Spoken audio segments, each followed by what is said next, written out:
Waalaikumsalam warahmatullahi wabarakatuh. Oke, ini udah ada berapa orang Kak Isan? Ada 12. 12 orang ya? Ya, mungkin Oke. masih pada sholat jadi gampang.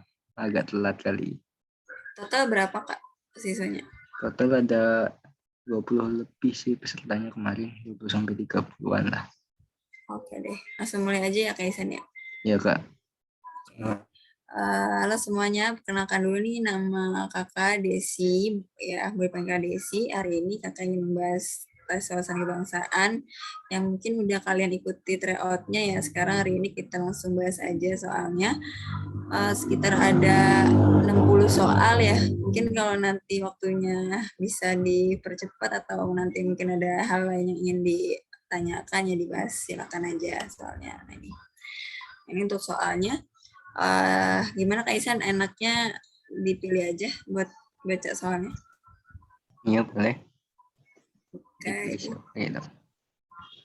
Ini ada prayoga. Boleh dibaca prayoga nomor 1.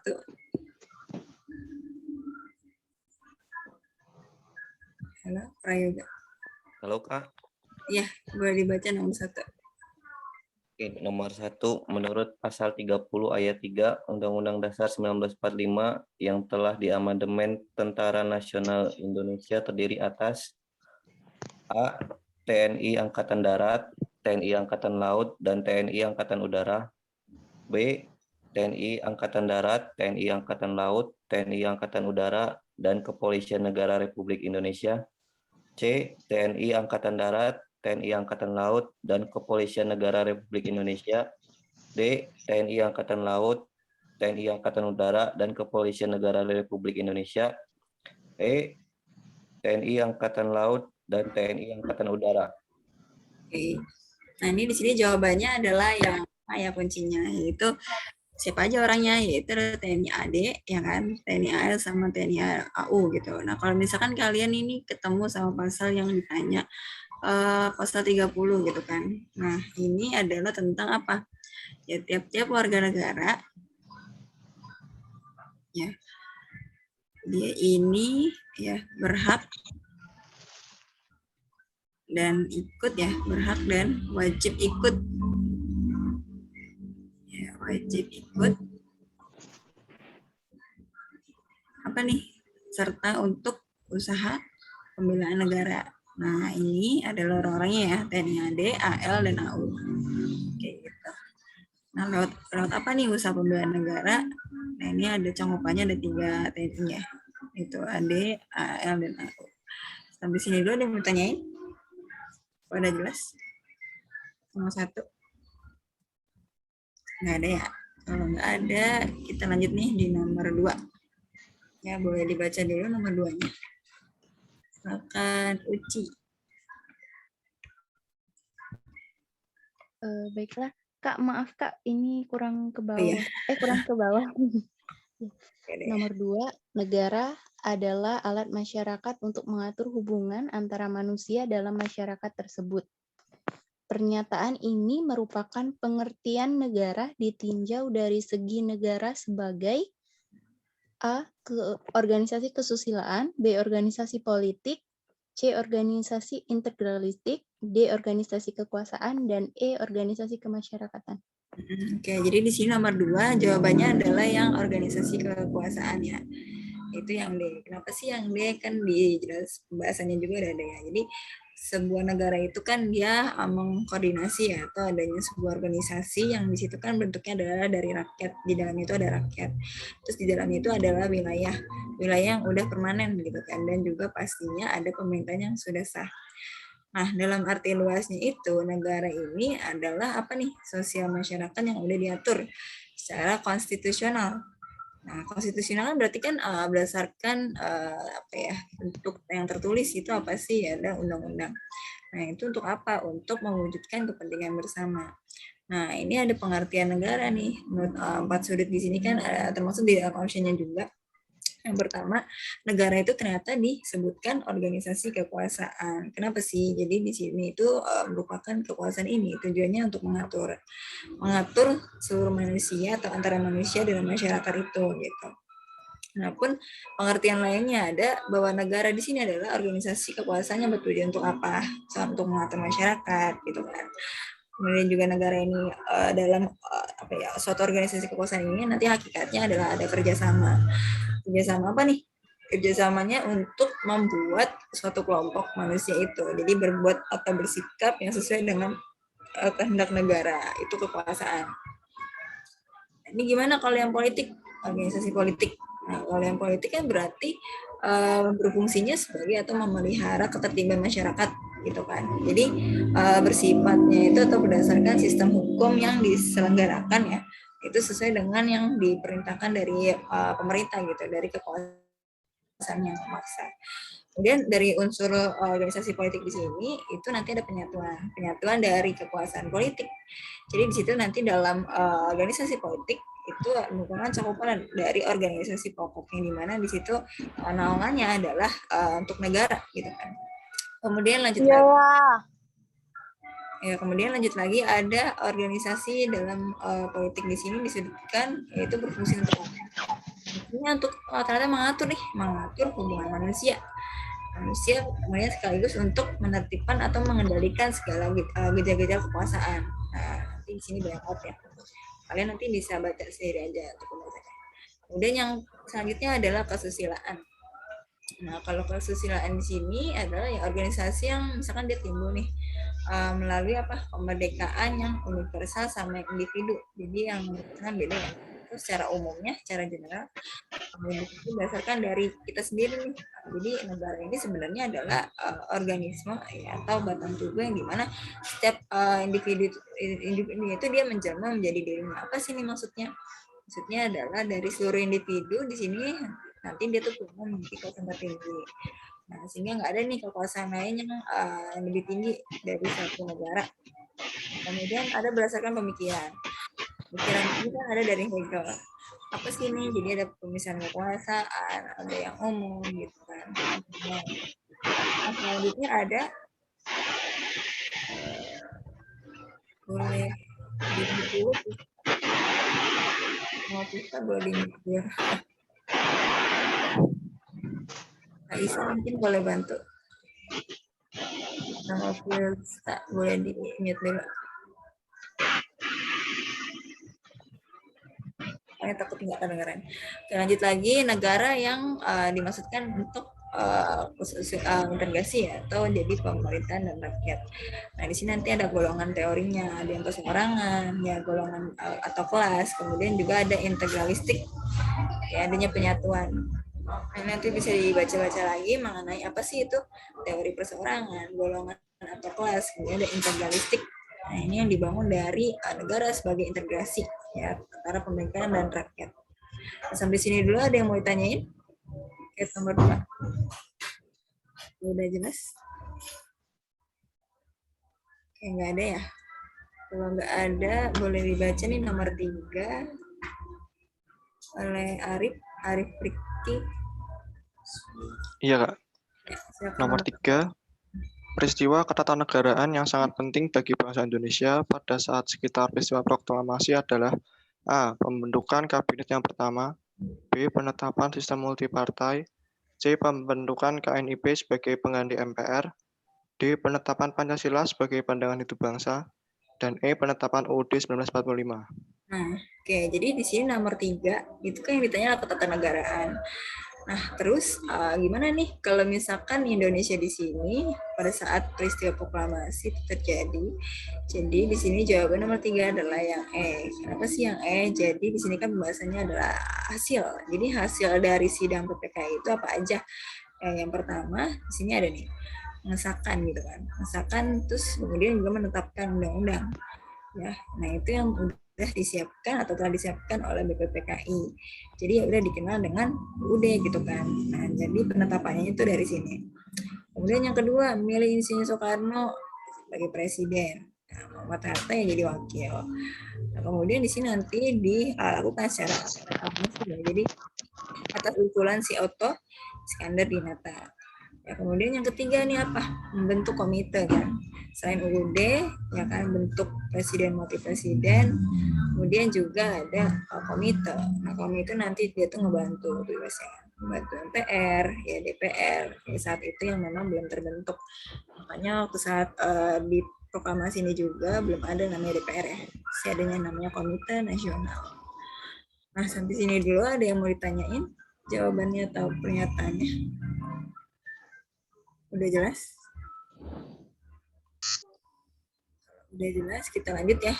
Nomor 4 akan dibaca oleh Trisna.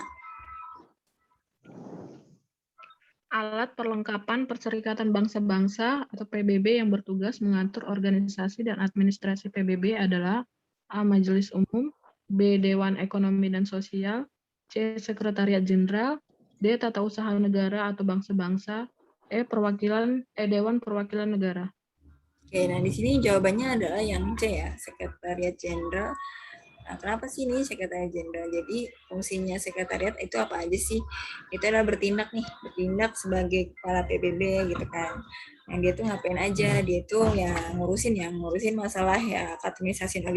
Biasanya kan kalau sekretaris gitu ya, Sekretaris Jenderal, ialah mengatur administrasi. Kemudian membawa ke hadapan Dewan PBB, ya Dewan PBB. Nah itu setiap persoalan nanti ada nih yang membahayakan, misalkan dari perdamaian dan keamanan internasional, misalnya pada saat ini yang terjadi kan negara Afghanistan gitu kan, dengan Amerika misalnya. Kemudian ada lagi nih membuat laporan tahunan. Lalu juga ada laporan tambahan ke Majelis Umum. Nah, apa aja nih pekerjaan dari PBB. Tuh, jadi ini ya jawabannya adalah yang C, ya Sekretaris Jenderal. Sampai sini dulu. Ada yang mau ditanyain Bapak? Pada cukup? Udah ya? Kalau udah nggak ada, lanjut nomor 5. Akan dibaca oleh Lestari. Lestari Ayu.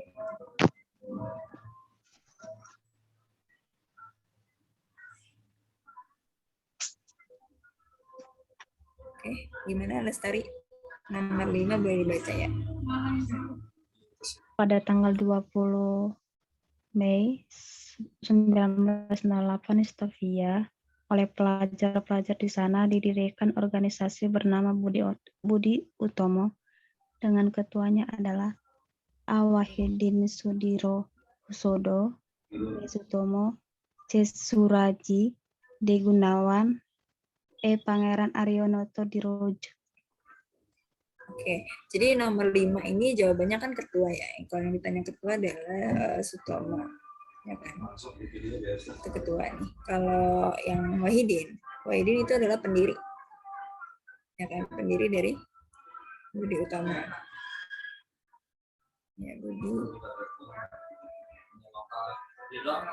Utomo. Nah, sini jawabannya yang tepat yang B ya. Karena kenapa nih? Jadi kan sejak tahun 1906 ya, ini boleh dilihat lagi bahasanya. Jadi kan Wahidin ini dia melalui pengalaman perjalanan, dia pengen ngadain apa ya istilahnya tuh propaganda atas cita-citanya gitu kan. Dia pengen ngedirin ini organisasi gitu kan. Organisasi apa nih yang cocok gitu kan di Pulau Jawa ini. Terus dia didampingin sama namanya Pangeran Aryo ya kan. Terus juga Putra Paku Alam.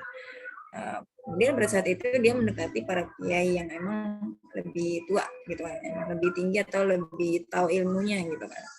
Nah khususnya bupati yang emang juga kaya pun berpengaruh nih di situasi lingkungan khususnya di Pulau Jawa. Nah pada saat itu juga akhir di tahun 1907 dia ngelakuin perjalanan jauh ya kan, kemudian berhenti istirahat. Nah itu di Jakarta. Ya udah ketika dia di Jakarta, tadi diundang nih sama Sutomo sama Suraji ke Sofia. Ya udah pada saat itu dia dengar nih gagasan yang dibuat gitu kan dari Sutomo. Ya udah berdiri dari sini tanggal 20 Mei kan 1908. Kemudian berdiri deh ya kan, berdiri Sofia. Ya, itu yang didirikan bersama Budi Utomo dan Sutomo. Itu ditunjuk sebagai ketua. Di sini ada yang bertanyain dulu nomor 5. Nggak ada yang mau ditanyain? Kalau nggak ada, kita next nomor 6. Saya dibaca oleh Chandra Sitangga.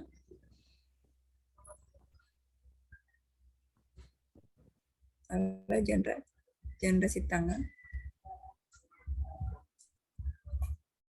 Nggak ada. Oke, kalau nggak ada, Susan boleh baca nomor 6.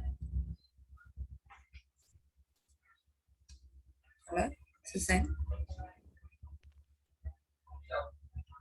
Oke, Susan nggak ada ya. Ratna, mungkin Ratna Putri. Boleh bantu baca nomor 6. Halo, Ratna Putri. Oke, kalau nggak ada lagi, Mila, boleh bantu baca nomor 6.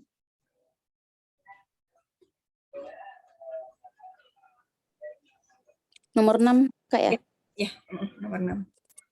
Nomor 6, perhatikan beberapa hukum berikut ini. Yang pertama hukum pidana, yang kedua hukum perorangan, yang ketiga hukum adat, yang keempat hukum keluarga, yang kelima hukum waris, yang keenam hukum tata negara. Dari jenis-jenis hukum di atas yang termasuk hukum perdata adalah nomor Oke, jadi nomor A, 1, 3, dan 5. ya. Oh, Oh, udah ya, oke. Jadi nomor 6 di sini jawabannya kan yang ya. Apa sih ini hukum perdata ini gitu kan. Nah, jadi di sini kan ada 3, 5, 6, yaitu ada hukum adat. Ya, kemudian juga ada hukum waris, ada juga hukum tata negara gitu kan ya. Yang itu termasuk dari hukum perdata. Nah, mungkin ada yang tahu termasuk hukum data itu artinya apa sih? Ya, hukum perdata itu adalah, mungkin kalau ada yang tahu boleh bantu jawab ya.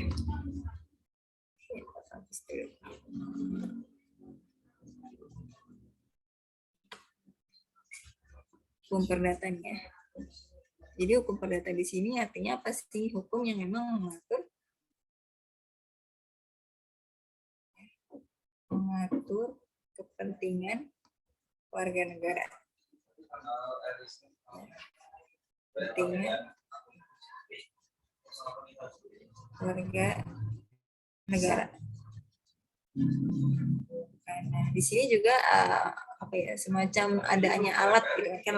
Kalau hukum ini kan dia alatnya ya, alat atau seperangkat dari ininya apa, seperangkat atau kaidah gitu kan, atau seperangkat kaidah.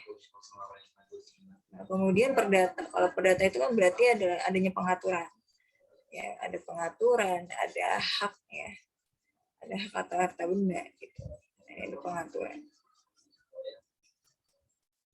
Nah, gitu ya. Jadi untuk pengertian secara umumnya ya udah hukum untuk mengatur kepentingan warga negara. Gitu ya. Itu dalam mengatur hal ini itu adanya hak dan kepentingan antara individu di dalamnya itu. Jadi ya udah kan apa aja sini adat, waris dan tata negara. Sampai sini dulu ada yang mau tanyain? Pada cukup nomor 6. Kalau udah lanjut nomor 7, silakan dibaca. Sebenarnya kita ada kita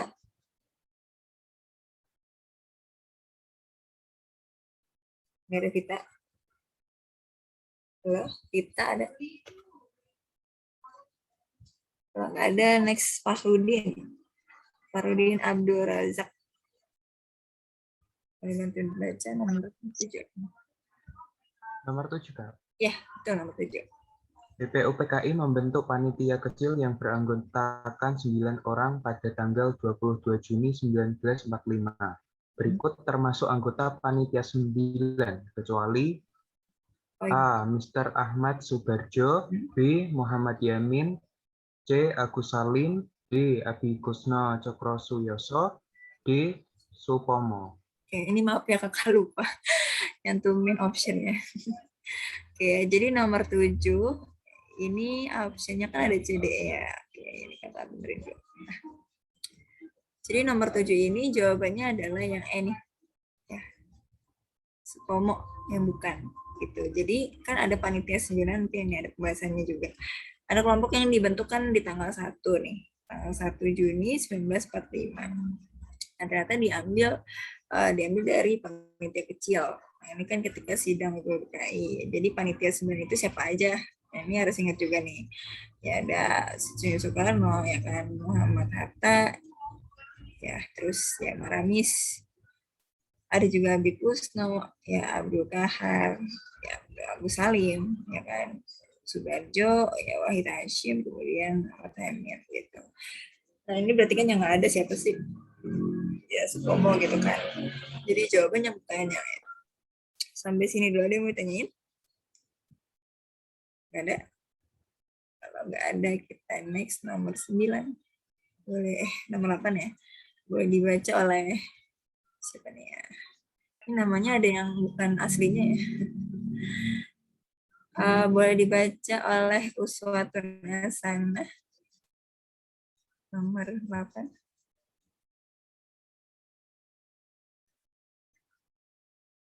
Bisa ya.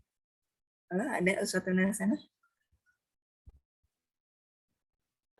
Ya, Ya boleh baca ya nomor 8 ya. soalnya Baca soalnya. bangsa Indonesia mengembangkan perilaku luhur yang menggambarkan sikap dan suasana kekeluargaan dan kegotong royongan, sikap adil, seimbang antar hak dan kewajiban, menghormati orang lain, suka menolong, suka menghargai hasil karya orang lain, dan gemar ikut dalam kegiatan untuk memajukan masyarakat yang merata dan berkeadilan sosial. Merupakan pengalaman Pancasila. Oke, jadi nomor 8 di sini, nah nih, perlu banget ya yang namanya kita tuh harus tahu menganalisis soal termasuk apa aja sih nih pengalaman Pancasila nanti yang dikeluarkan gitu kan. Nah, di sini nomor 8, apa nih, yang ditanyakan adalah kekeluargaan gitu ya. Ada juga gotong royong, punya sikap adil, seimbang antara hak sama kewajiban itu harus jalan. Kemudian ada harus menghormati orang lain, ya suka menolong, terus juga menghargai dari hasil karya orang lain. Jadi nggak ngejiplak gitu kan. Terus juga ada gemar ikut kegiatan majukan masyarakat. Nah, ini biasanya orang yang suka ikut kegiatan sosial. Nah, ini juga ada berkeadilan sosial. Jadi menurut pandangan di sini pengalaman silanya keberapa nih? Ya, jadi nomor 8 itu yang sila kelima. Kenapa nih? Jadi bangsa Indonesia yang dimaksudkan di sini untuk mengembangkan perilaku gitu kan. Terus juga di sini tidak boleh menggunakan hak sendiri untuk kepentingan pribadi. Terus juga merugikan kepentingan umum. Nah, itu lebih kepada yang gitu kan ya, pengalaman Pancasilanya. Jadi menghormati orang lain juga hak punya keseimbangan hak dan kewajiban gitu. Sikap adil gitu kan. Jawabannya adalah sila kelima. Sampai sini dulu ada yang mau tanyain? Nomor 8? Nggak ada? Oke, ini dim-dim semua nih. Aku harap sih emang udah paham ya. Lanjut nomor 9. Silakan dibaca oleh siapa nih? Fani Amalia ada? Halo Fani? Ada Fani Amalia? Iya. Oke, boleh bantu baca ya nomor 9 soalnya. Bangsa Indonesia adalah bangsa yang percaya dan takwa kepada Tuhan Yang Maha Esa, sesuai agama dan kepercayaan tiap-tiap orang dengan dasar kemanusiaan yang adil dan beradab. Merupakan pengalaman Pancasila ke... Oke, jadi nomor 9 ya. Sini kan yang ditanya takwa ya. Takwa pada Tuhan Yang Maha Esa.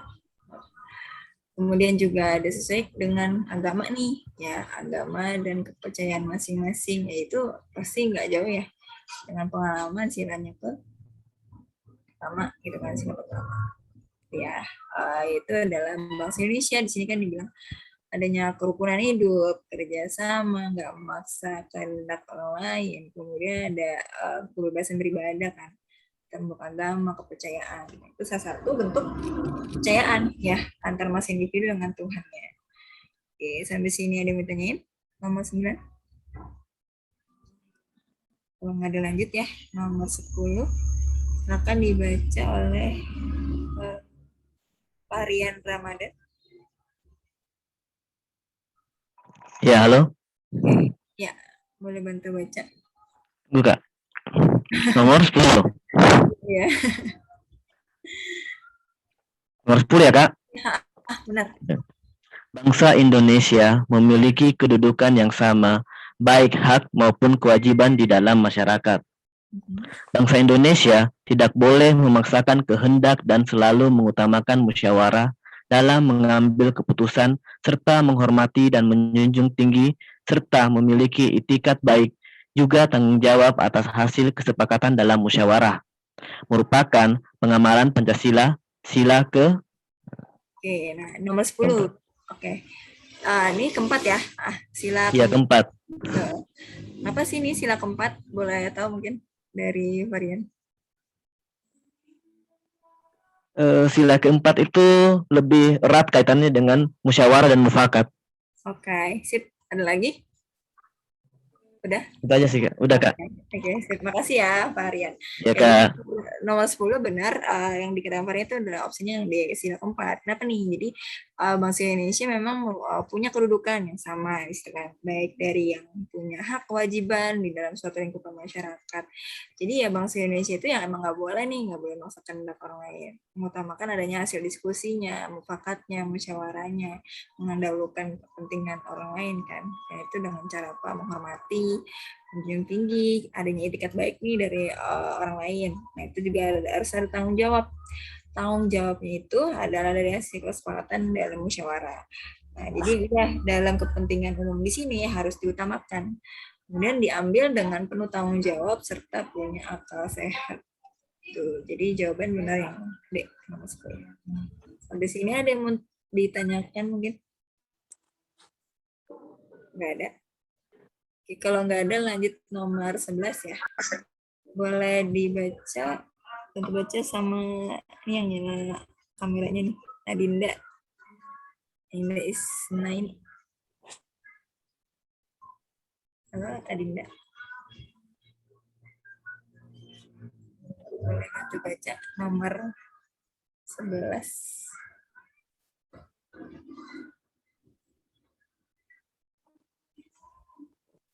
Oke. Ini jadi nggak ada ya. Oke, boleh deh Mutia Syafitri. Ada Mutia? Mutia Syafitri? Nggak ada. Oke, Winda Krisilia. Ya, Kak. Boleh bantu baca ya nomor 11. Bangsa Indonesia bisa menempatkan persatuan dan kesatuan serta keselamatan dan kepentingan negara dan bangsa di atas kepentingan pribadi atau golongan. Bersedia rela berkorban, cinta tanah air, menumbuhkan rasa bangga terhadap tanah air, memelihara ketertiban dunia, mengembangkan persatuan Indonesia, dan memajukan hubungan demi persatuan serta kesatuan Indonesia. Merupakan pengamalan Pancasila-sila. Oke. Jadi nomor 11 di sini itu tentang apa nih yang poin pentingnya bisa ambil itu dari kepentingan pribadi kan. Ada juga cinta tanah air. Biasanya kalau udah cinta tanah air itu apa sih nih? Maksudnya syarat berapa? Terus juga rela berkorban. Biasanya kalau rela berkorban itu apa nih? Patriotisme kan? Patriotisme. Nah, kalau cinta tanah air itu namanya nasionalisme. Nah, biasanya kalau karakter-karakter ini udah dibentuk gitu kan, ada juga melihat keterlibatan ini ya mengembangkan persatuan Indonesia. Nah ini biasanya itu jawabannya ya persatuan Indonesia. Jadi opsinya yang C gitu. Ya karena di sini nanti ngebentuk nih adanya persatuan gitu kan, persatuan dan serta kesatuan Indonesia. Nanti lewat ini ya adanya pentingan. Ya, jadi mementingkan kepentingan orang lain gitu ya, atau negara dibanding diri sendiri. Sampai sini dulu ada yang bertanyain? Nomor 11. Nggak ada? Jelas ya? Nah, kita lanjut nih nomor 12. Boleh dibaca, bantu baca oleh Fanny. Fanny tadi udah belum sih ya? Oke. Lanjut deh, Divina Elsa ada? Divina. Apa Divina Elsa? Nggak ada. Kalau nggak ada lagi, Nadila Putri.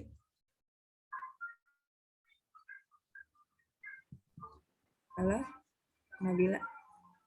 Oke, boleh bantu baca nomor 12. Ada nggak nih? Nggak ada ya? Karena Divina, tadi boleh bantu baca nomor 12. Baik, Kak. Pancasila sebagai ideologi termuka memiliki makna yang menuntut warga untuk. Oke, nomor 12 di sini dimaksudkan apa nih? Yang ditanya adalah dari ideologi. Nah, ideologi yang di sini kan yang diminta adalah maknanya. Maknanya apa sih ini untuk ada yang menuntut warga untuk apa? Oke, jadi di sini untuk apa sih? Ya biar harus kritis dong, gitu kan? Harus berpikir kritis atau rasional. Kenapa nih? Jadi ideologi yang pertama kali itu ternyata emang udah dicetuskan oleh siapa nih namanya? Filsufnya itu Destutt de Tracy ya, Tracy. Nah, dia ngomong kalau ideologi ini itu pada bidang ilmu otonom. Itu sebut juga adalah harus adanya analisis. Analisis apa nih yang dibentuk? Itu dari cara pikirnya manusia. Gitu ya, cara berpikirnya. Kemudian dari otonom. Otonom ini berarti ini lepas satu dari metafisika juga disebut sebagai ide. Gitu. Nah, terus dari ideologi ini dianggap sebagai visi. Visi yang itu yang dipandang kalau adanya cara pandang nih, cara pandang atau segala sesuatu yang berpikirnya manusia itu seperti apa nih. Nah, jadi harus menggunakan juga akal sehat. Nah, akal sehat ini nanti cenderung kepada filosofis, yang dimana harus membentuk ide. Pasti setiap manusia kita sebagai insan gitu kan, itu harus adanya cenderung ada yang gagasan atau ide gitu kan yang dibuat. Nah, itu oleh kelas kelompok masyarakat, kemudian nanti yang dominan kepada seluruh anggota masyarakat. Nah, ini nanti condongnya ke ideologi Marxis gitu ya. Jadi adanya kelas. Ya, kalau ideologi Marxis itu adanya kelas atau kelas masyarakat atau namanya pejuang kelas. Itu nanti lahir lagi tuh adanya bourgeois gitu kan, adanya proletar. Itu terbentuk dari sini. Ya, jadi cara pandang pikir manusia dulu nih seperti apa. Terus apakah dia bisa kritis, rasional, jadi nggak serta-merta untuk mengambil secara mentah-mentah gitu kan, namanya kita manusia harus berpikir sebagai kritis, rasional. Misalkan kalau kita nemuin berita yang hoax gitu, nah kita harus pilih-pilih dulu, baca-baca lagi dulu gitu kan, untuk menerima informasi yang valid. Sampai sini ada yang mau tanyain? Nomor 12. Udah cukup ya? Ada nih nomor 13.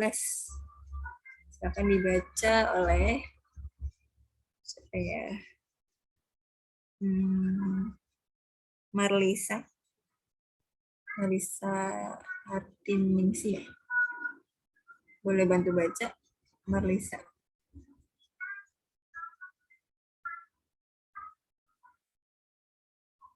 Halo Marlisa. Oke, nggak ada. Lanjut ke Nurul Hikmah.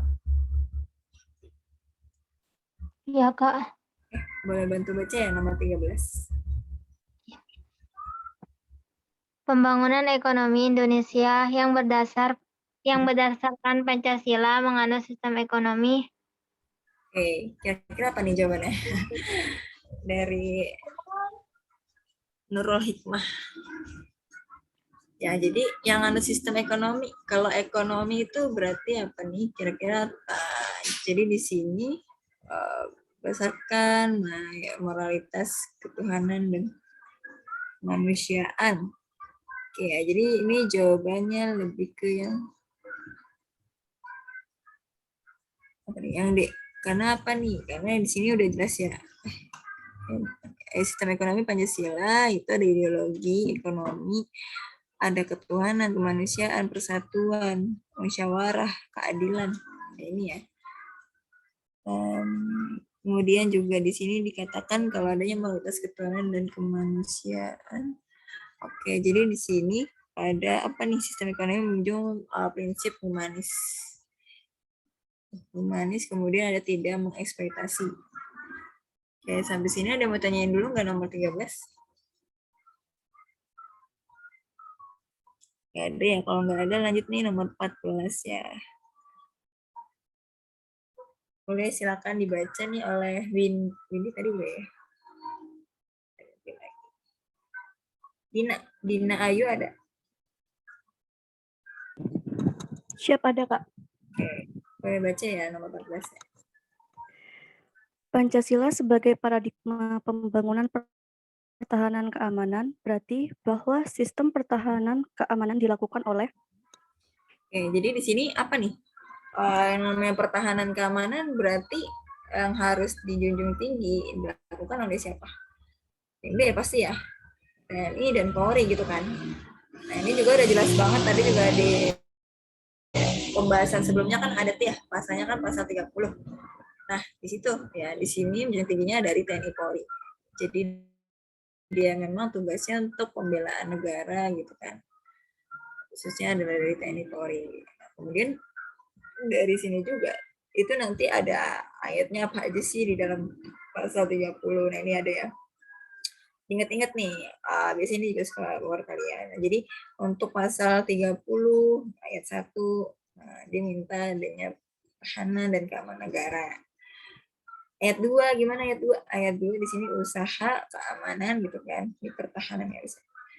Pertahanan keamanan, melaksanakan sistem pertahanannya itu dari TNI Polri. Apa nih maksudnya? Sebagai kekuatan utama. Terus rakyat ada juga pendukung gitu ya. Jadi mayoritasnya dari TNI Polri. Kemudian ada pertahanan nasional ternyata ada di undang-undangnya. Undang-undang nomor 3 tahun 2002.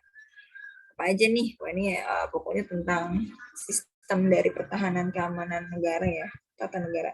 Apa aja? Jadi ada ya wilayah negara, ya harga negaranya gimana, wilayahnya, sumber daya nasional, kemudian juga dari pemerintahannya. Nah itu apakah sudah terarah, terpadu gitu kan. Kemudian nanti nyambung dengan kedaulatan negara, keutuhan wilayah, ya keselamatan dari segenap bangsa, dari segala ancaman. Terus juga tujuan pertahanan negara apa aja? Ya, untuk menjaga, melindungi. Itu dari wilayah, kan kesiapan segenap bangsa dari segala ancaman. Kemudian ada kedaulatan negara. Oke, nah sampai sini ada yang mau tanya dulu? Nomor berapa nih? Nomor 14. Kita masih banyak ya nomornya. Kita lanjut aja ya nomor 15. Akan dibaca Jessica. Pelaksanaan syariat Islam bagi para pemeluk agama Islam tersebut memiliki dasar hukum yang kuat, yaitu itu apa nih? Jadi pemeluk agama Islam, jadi punya hukum yang kuat. Apa nih maksudnya? Jadi di sini kan ada pengakuan, ya kalau dibilang di sini jawabannya adalah yang D, ya kan? Itu ada di sila pertama itu dari Undang-Undang 1945 pasalnya pasal apa? Pasal 29. Nah, di sini dikatakan kalau adanya pengakuan Piagam Jakarta, nah sifatnya tuh historis. Historis itu, dokumen historis adalah semacam hasil dokumentasi yang memang udah valid, ya, yang udah ada nyatanya tuh bentuknya, ya bentuk fisiknya. Itu disebutnya si arsip ya, arsip. Nah, ini bisa dicek di Arsip Nasional. Kemudian di sini juga adanya pengakuan akan pengaruh undang-undang. Nah, jadi pengaruh termasuk yang nggak mengenai pembukaan itu ada di UUD 1945, tetapi juga ada pasalnya, ini pasal 29. Oke, baik, silakan Nila. Terima kasih sudah bisa gabung ya untuk pasal ini. Nah, jadi untuk pasal 29 Undang-Undang, yang dimana pasalnya ini harus menjadi dasar. Nah, dasarnya di sini ada hukum bidang keagamaannya. Nah, dikatakan apa nih? Yaitu demikian, ya, bahwa dengan demikian pada perkataan ketuhanan yang pembukaan di sini dalam undang-undang ini adalah ketuhanan dengan kewajiban adanya bagi umat Islam untuk menjalankan syariat, Kemudian ada atas dasar itu diciptakan adanya undang-undang bagi agama Islam ya, itu disesuaikan dengan syariat Islam. Sampai sini dulu ada yang mau tanyain? Jadi nanti jadi tadi itu jawabannya yang D ya. Lebih pada pasal 29, pasal silat pertama. Kalau nggak ada, kita next deh nomor 16. Nomor 16 langsung aja deh, Kak. Oh, langsung ini aja. Ya, langsung Sebut gitu. Ya, biar agak cepet. Oke deh ya. Soalnya ada 60 soal. Ya. Semoga kebahas ya. Jadi undang-undang di sini yang dikatakan ada syarat berlaku undang-undang setelah apa nih? Jadi jawabannya yang B. Diundangkan dalam lembaga negara. Apa sih ini maksudnya? Jadi di sini adalah adanya tanggal mulai berlakunya UU. Nah, di sini kan ada ketentuan dari undang-undangnya. Nah, misalkan kalau nggak disebutkan tanggal nih, tanggal mulai berlakunya secara otomatis kan dia akan berlaku setelah 30 hari. Nah, itu yang diundangkan undang-undang itu. Jadi jawabannya yang B. Oke, ini mungkin kalau ada yang mau tanya silakan ya. Ini kita lanjut aja dulu nomor 17. Nah, salah satu upaya nih adanya Belanda. Nah, dilakukan oleh Belanda apa nih dapat keuntungannya? Yaitu melakukan pelayaran hongi. Nah, hongi itu apa sih? Yang hongi itu adalah tentang apa nih? Ya, jadi maksudnya juga di nomor 17 itu adanya kekuasaan negara. Jadi dia itu kan melakukan pemaksaan dari negaranya itu tujuannya untuk apa nih? Adanya peraturan gitu kan, ada yang menjalankannya itu dengan fungsi yang benar. Kemudian juga adanya unsur memaksa.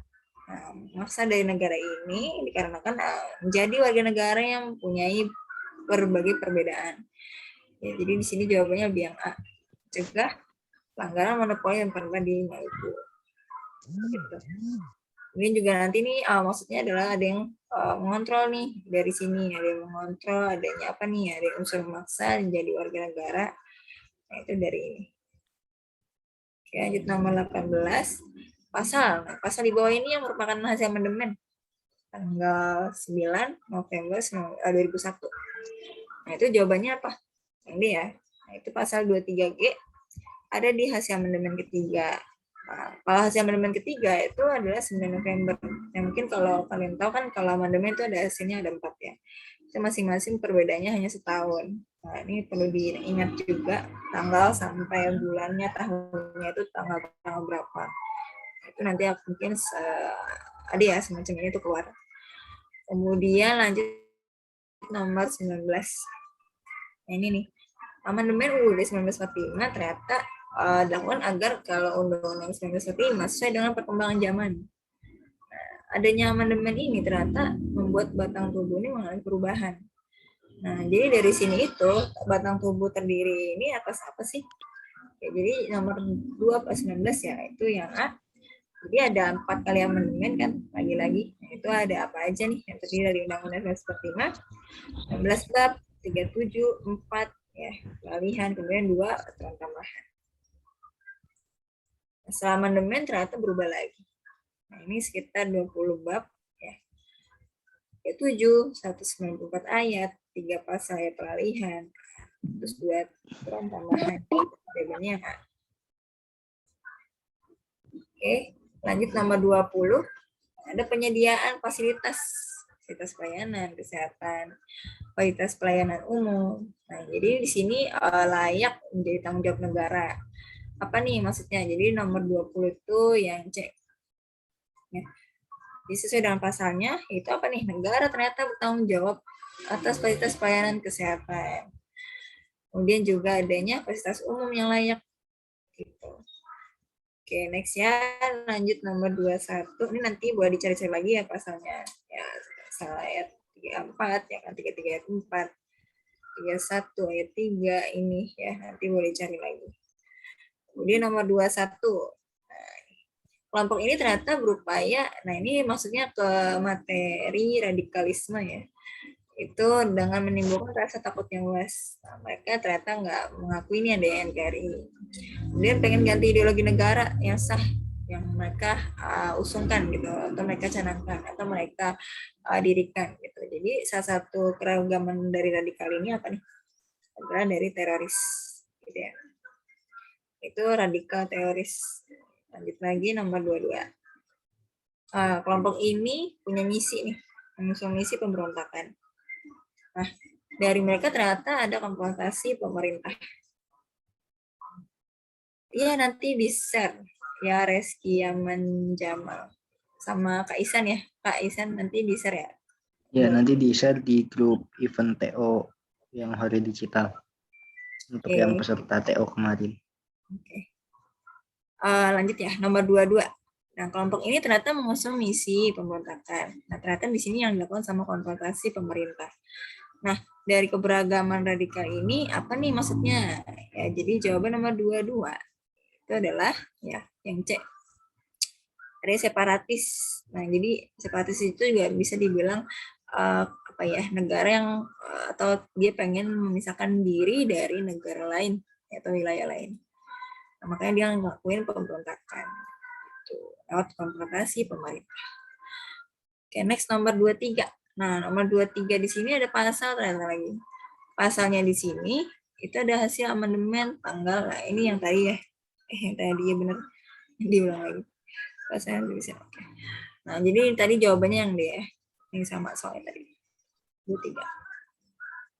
Oke, lanjut nomor 24. Nah, ini nih. Nanti ada ini sih maksudnya ke dalam materi nasionalisme. Nah, di sini yang ditanya jiwa nasionalis. Apa nih? Ekstremisme bisa dikatakan radikalis.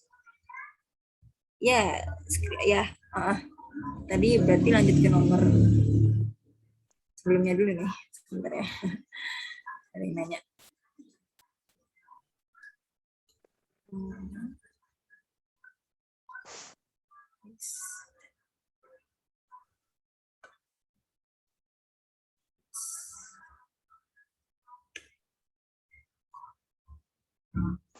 Jadi nomor berapa nih?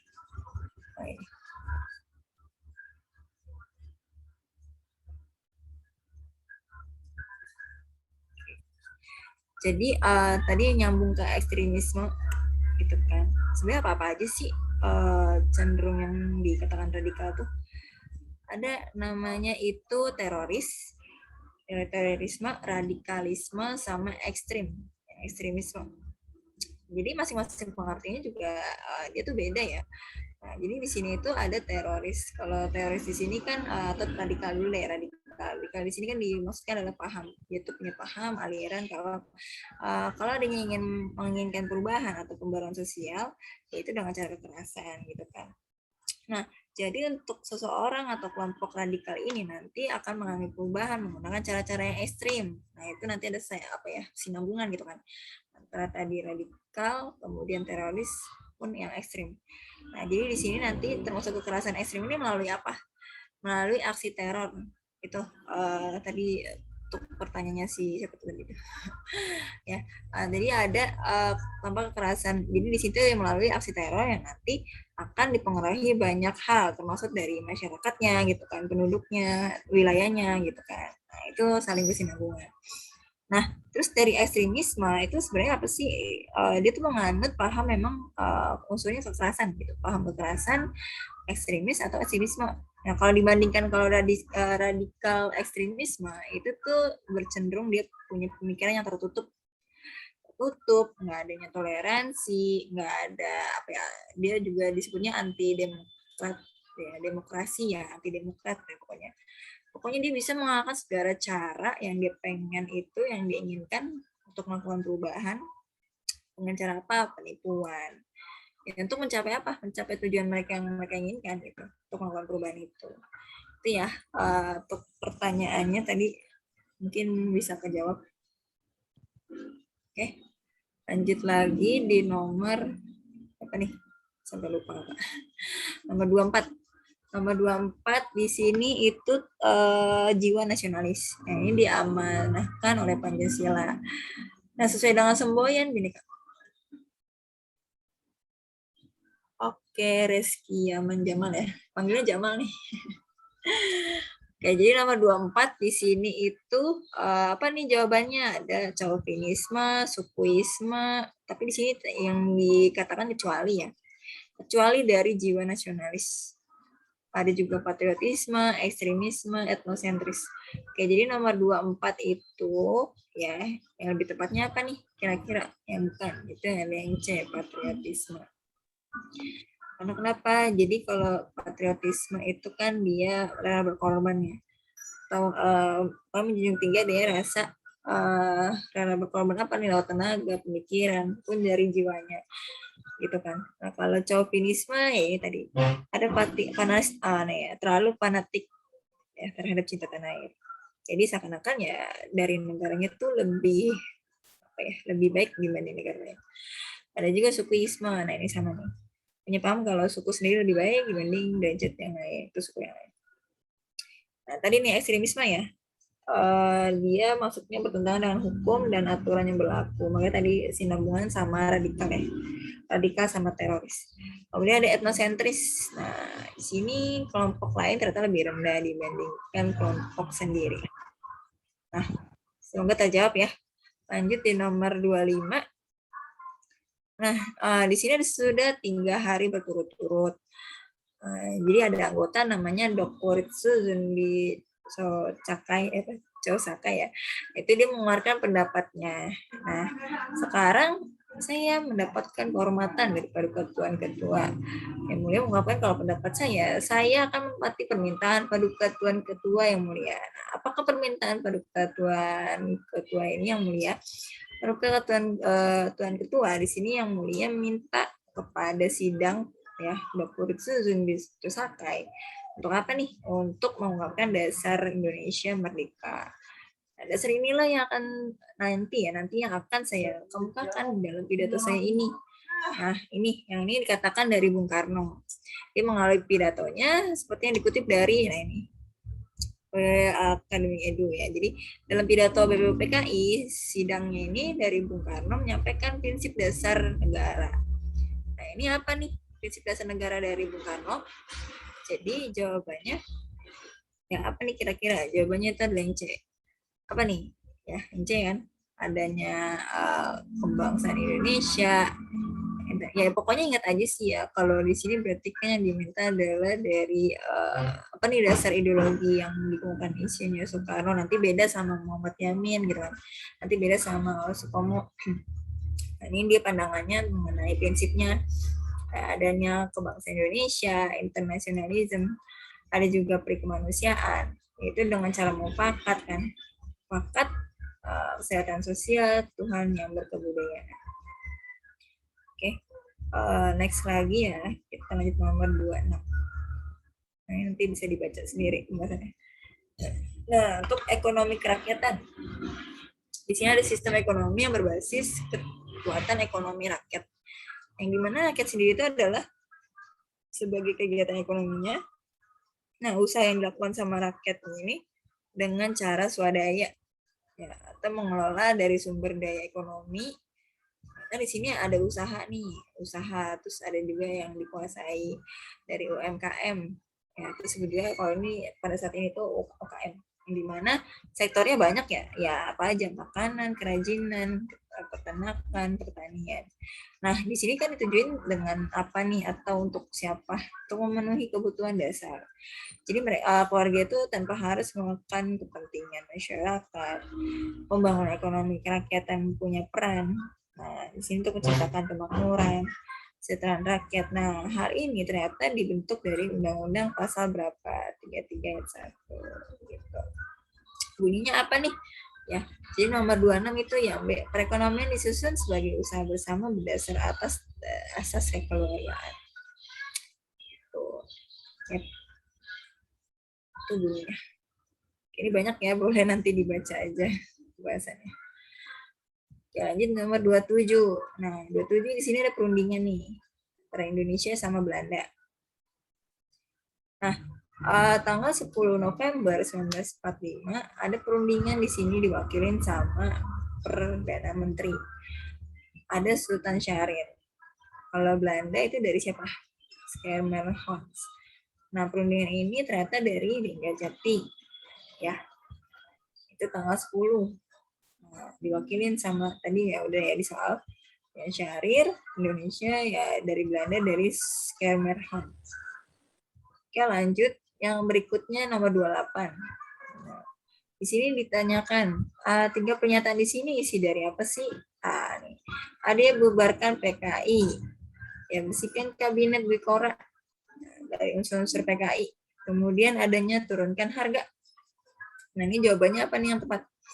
Ya, adalah yang B, Trikora ya. Trikora. Apa sih Trikora?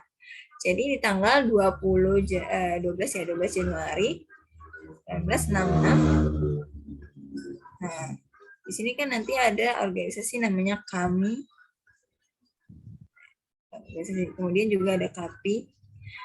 Nah, di sini itu dia ini melopori ya, KAPI. Nah, melopori adanya kesatuan aksi yang tergabung dalam Front Pancasila. Nanti di situ dia mendatangi adanya DPRGR. DPRGR itu kan golongan rakyat ya. Di mana di situ tuh menuntut adanya Tritura. Tritura itu Tri Tuntunan Rakyat. Tritura, iya benar. Tritura kan Tri Komando Rakyat ya, Tri Tuntunan Rakyat. Ya kan, Tuntunan Rakyat. Tritura kan Tri Tuntunan Rakyat. Nah, jadi dari pembubaran PKI itu ya beserta ormas-ormasnya, jadi ada pemberontakan. Apa nih? Oh iya nih, maaf nih, harusnya ini Tritura ya. Kenapa jadi double jawabannya? Tritura.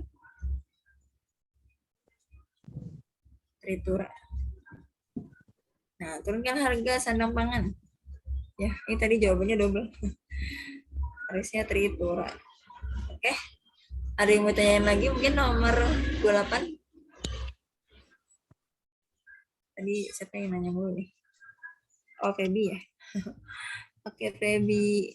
Lanjut nomor berikutnya.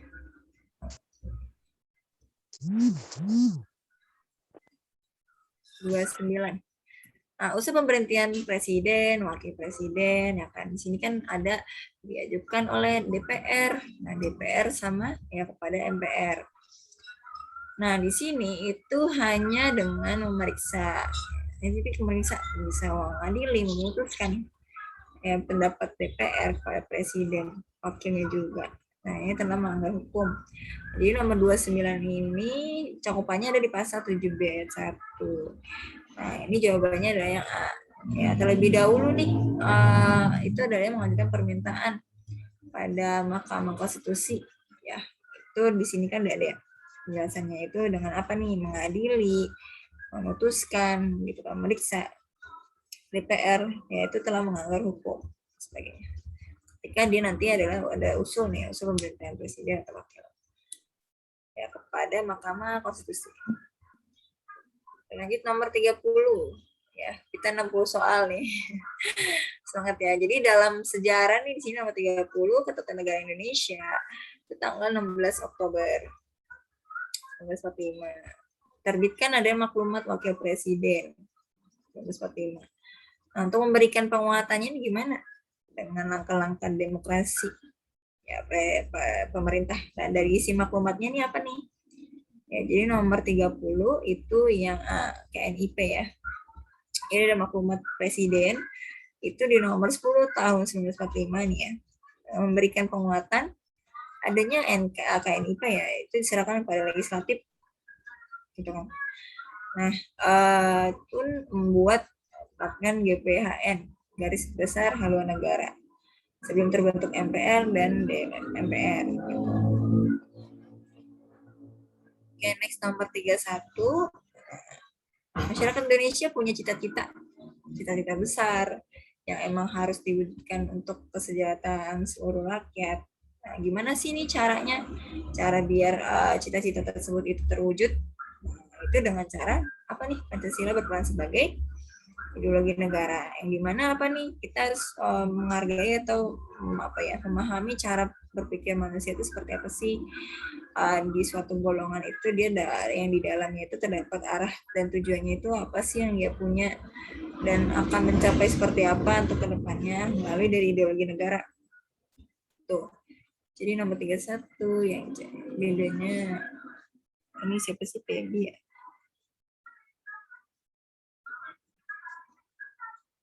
Oke, PB. Nah, PB apa aja sih ini yang dimaksudkan Pancasila ini? Ya, Pancasila dalam perannya itu apa aja?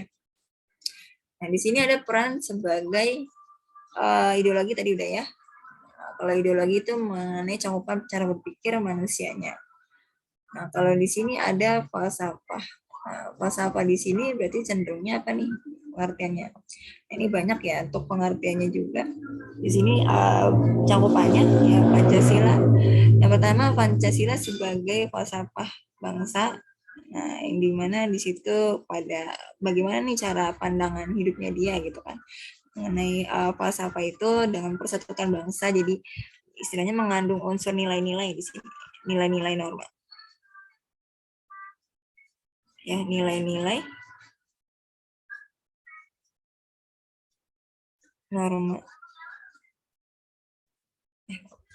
Norma. Nah, itu yang diyakini kalau ya bangsa Indonesia itu bisa adil. Ya. Adil, bijaksana, juga tepat. Itu falsafah. Oke, Windy silakan. Pasti sudah bisa hadir. Kemudian adil, bijaksana, tepat gitu kan. Bijaksana, tepat untuk mempersatukan rakyat Indonesia, itu falsafah. Ya. Kemudian ada lagi itu ada dasar negara. Nah, dasar negara di sini mengandung unsurnya penyelenggaraan pemerintah. Jadi untuk mengatur di sini yang mengatur adanya unsur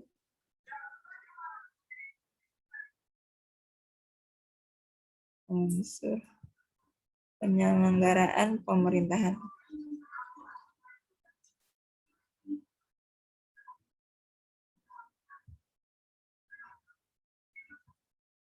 Jadi Pancasila itu kan sebagai dasar negara. Nah, NKRI kemudian harus dilaksanakan secara konsekuen dan konsisten. Gitu, jadi harus ini. Ya, harus konsisten, konsekuen. Kemudian juga nanti ada nih, ini maksudnya ketua MPR ya. Ketua MPR, maaf ya ini tulisannya.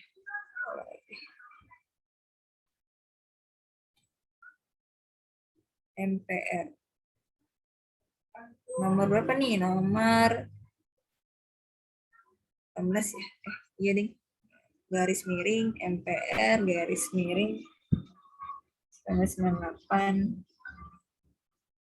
Nah, jadi penegasan Pancasila sebagai dasar negara. Jadi kedudukan Pancasila itu kalau dari dasar negara, nah itu ada sebagai kaidah negara atau disebut juga fundamental. Jadi gimana caranya kita belajar dari ideologi dasar negara ini yang memang punya unsur pemerintahan. Nah, itu dalam cakupan MPR ya, atau MPR. Nah, itu dalam kaidah negara. Ya, jadi sifatnya yang fundamental atau yang mendasar. Ya, fundamental. Ini udah panjang banget ya. Oke, mungkin bisa lanjut ya di nomor 32. Nanti sisanya boleh kalian gali sendiri mengenai pengertiannya. Tadi Femi mungkin udah jelas belum ya? Udah cukup nomor 31. Jadi kita bisa lanjut ke nomor berikutnya. Oke, bisa di nomor 32. Nah, 32 di sini ada suatu negara, nah dia punya ideologi nih. Ideologi di sini dia punya fungsi. Fungsinya itu nanti dia memang penting nih nanti, sangat penting untuk menjalankan roda kehidupan suatu negara. Nah, fungsi dari ideologi ini apa sih maksudnya? Nomor 32 itu adalah menyatukan perbedaan yang ada di dalam. Jadi yang B. Kenapa sih? Jadi dari pandangan hidup suatu negara itu kan nanti membentuk ada identitas diri. Nah, itu nanti bisa membedakan dari negara lain itu gimana. Identitas negara kita untuk membedakan negara itu gimana. Nah, dengan adanya pandangan hidup itu, maka seluruh rakyat yang emang punya macam perbedaan gitu kan, nanti bisa bersatu gitu kan, agar ya punya cita-cita bersama untuk dalam mewujudkan suatu apa nih cita-cita negara. Jadi fungsinya adalah yang Bu. Nah, ini ya pembahasannya. Okay, next nomor 33, Piagam Jakarta ternyata berisi perlawanan. Adanya imperialisme, ya kapitalisme, ya fasisme. Kemudian dari sini ada terbentuk dari Republik Indonesia sebelum akhirnya dijadikan adanya pembukaan undang-undang. Jadi ada naskah Piagam Jakarta udah disusun terus dijadikan teks proklamasi. Nah, ternyata di sini nomor 33 yang merumuskan Piagam Jakarta tuh siapa sih? Ya adalah yang gitu kan. Ini tadi juga udah dibahas di bedanya. Oke, Feby. Ini Feby doang yang nanya, yang lain gimana nih? Yang belajar Feby doang nih. Ya. Oke, ya Feby nanya nih, apa sih perbedaannya? Perbedaan dari panitia 8 sama panitia 9. Nah, kalau 8 itu orangnya beda lagi. Ya kan? Itu kalau panitia 8 siapa aja sih orangnya gitu kan. Nah, itu juga cenderungnya dia lebih apa sih ya istilahnya itu. Mungkin kalau dari penjelasannya, kalau panitia 9 ini khususnya itu tadi jelas di sini ya, dibentuk tanggal 22 1945. Kalau yang panitia 8 itu dibentuk tanggal 1 Juni 1945. Nah, memang itu panitianya memang masih di bawah pimpinan si Soekarno. Orangnya siapa aja sih gitu kan. Orangnya beda lagi di sini. Ada ya Soekarjo, Muhammad Hatta, Haji Hashim, Wahid Hashim, kemudian Ki Bagus, Hadi Kusumo, Otto Iskandar Dinata, Muhammad Yamin, Maramis. Jadi orang-orangnya beda lagi juga. Kayak gitu. Ya oke, itu yang membedakannya. Ya, membedakan antara tadi panitia 9 sama 8. Gimana Feby, udah cukup?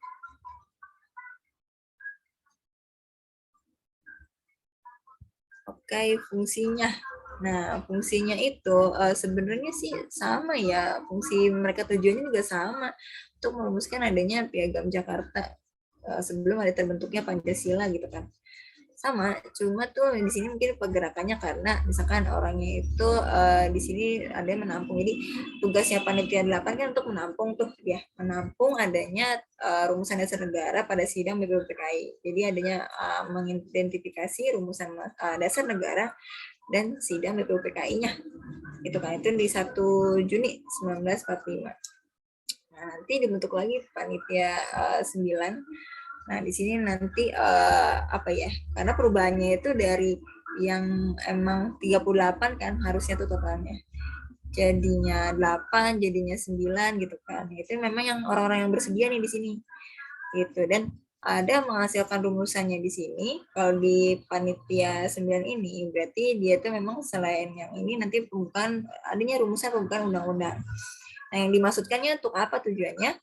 Bentuk negara Indonesia yang merdeka, disebut juga adalah Piagam Jakarta gitu kan. Makanya di sini dibentuk atau sebutannya ya Piagam Jakarta Charter. Kemudian disetujui sama panitia kecil kayak gitu. Sebenarnya fungsinya sama, tapi mungkin masanya aja yang beda gitu kan. Masa dan orangnya juga yang beda kayak gitu. Feby, ada lagi kan? Oke, sama-sama. Lanjut ya, nomor 34. Nah, nomor 34 sini ada peraturan. Peraturan yang ada di dalam negeri ini, baik yang tertulis, yang nggak tertulis, semuanya harus berdasarkan dari sumbernya itu pada Pancasila. Nah, di sini Pancasila itu karena apa nih? Sebagai apa? Oke, jadi nomor 34. Ya, tadi juga ada dijelasin yang mengenai ini adalah dasar negara.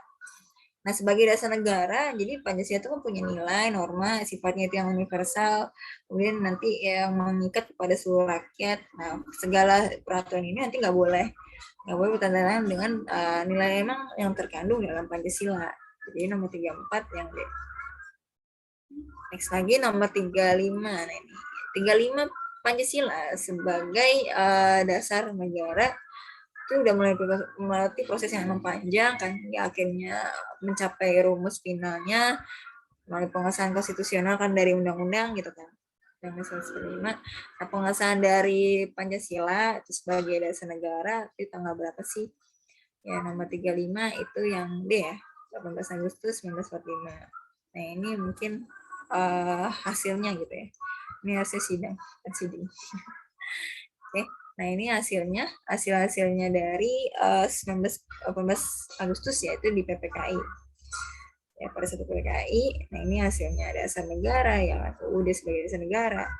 Presiden, wakil presiden yang akan milih, kemudian ada komite. Nah, jadi pembukaan dari Undang-Undang 1945 itu udah muat ciri-ciri cita-cita negara yang memang menjabarkan pasal-pasal UUD. Jadi Pancasila sebagai dasar negara itu yang enggak secara implisit disebutkan di alinea keempat. Kalau sidang. Ini siapa nih? Bentar ya, aku cek dulu. Nabila Putri Utami. Oke, sip. Nggak apa-apa, terima kasih. Nabila sudah mau join. Oke, ini si Arul nanya. Ada sidang pembentukan ya? Pembentukan dari apa nih? Prefektur. Nah, maksudnya apa nih?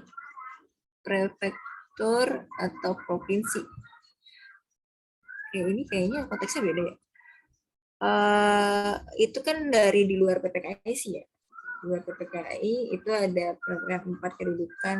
Nah, di situ apa nih maksudnya? Dalam unsur negara Indonesia di atas dibagi atas beberapa dasar daerah-daerah provinsi. Nah, provinsi itu nanti dibagi di atas kabupaten dan kota gitu kan. Nah, negara mengakui adanya menghormati satuan-satuannya. Nah, di sini dimaksudkan yang tadi ditanya sama Aru, sidang pembentukan prefektur atau provinsi. Oke, yang dimaksudkan di sini mungkin masuk ke dalam daerah istimewa yang mulai dari BPPKI 1945 sampai ada pengakuan keistimewaan Aceh itu tahun 2006, kemudian juga di Yogyakarta itu tahun 2012. Nah, jadi ada perkembangan definisi ini yang menyebabkan ada penafsiran atau pengertian daerah yang punya isi keistimewaan suatu daerah yang dimana menyebabkan ada pembentukan, penghapusan, pengakuan kembali yang dikatakan daerah istimewa itu. Nah, itu terbentuk dari sini ya di tahun 2012 itu di Jogja. Kalau Aceh tahun 2006. Ini nanti ada konsep dasarnya ini. Konsep dasar dari daerah istimewa ini itu konsepnya itu muncul adanya BPUPKI, PPKI, Undang 1945. Itu nanti beda lagi ya ini konteksnya. Ya, konteks dari prefektur atau provinsi. Kayak gitu. Terjawab nggak dari Arul? Ada yang mau ditanyakan lagi? Udah, ada jelas belum dari Arul? Nanti boleh di luar ini mungkin ya kalau ada yang mau ditanyain lagi dari Arul. Ini kayaknya ada yang coret-coret ya. Jangan ada yang coret-coret nih ya. Kakak nggak ngeliat nih siapa yang coret. Lanjut nomor 36. Nah, 36 di sini ada kehidupan berdasarkan Pancasila.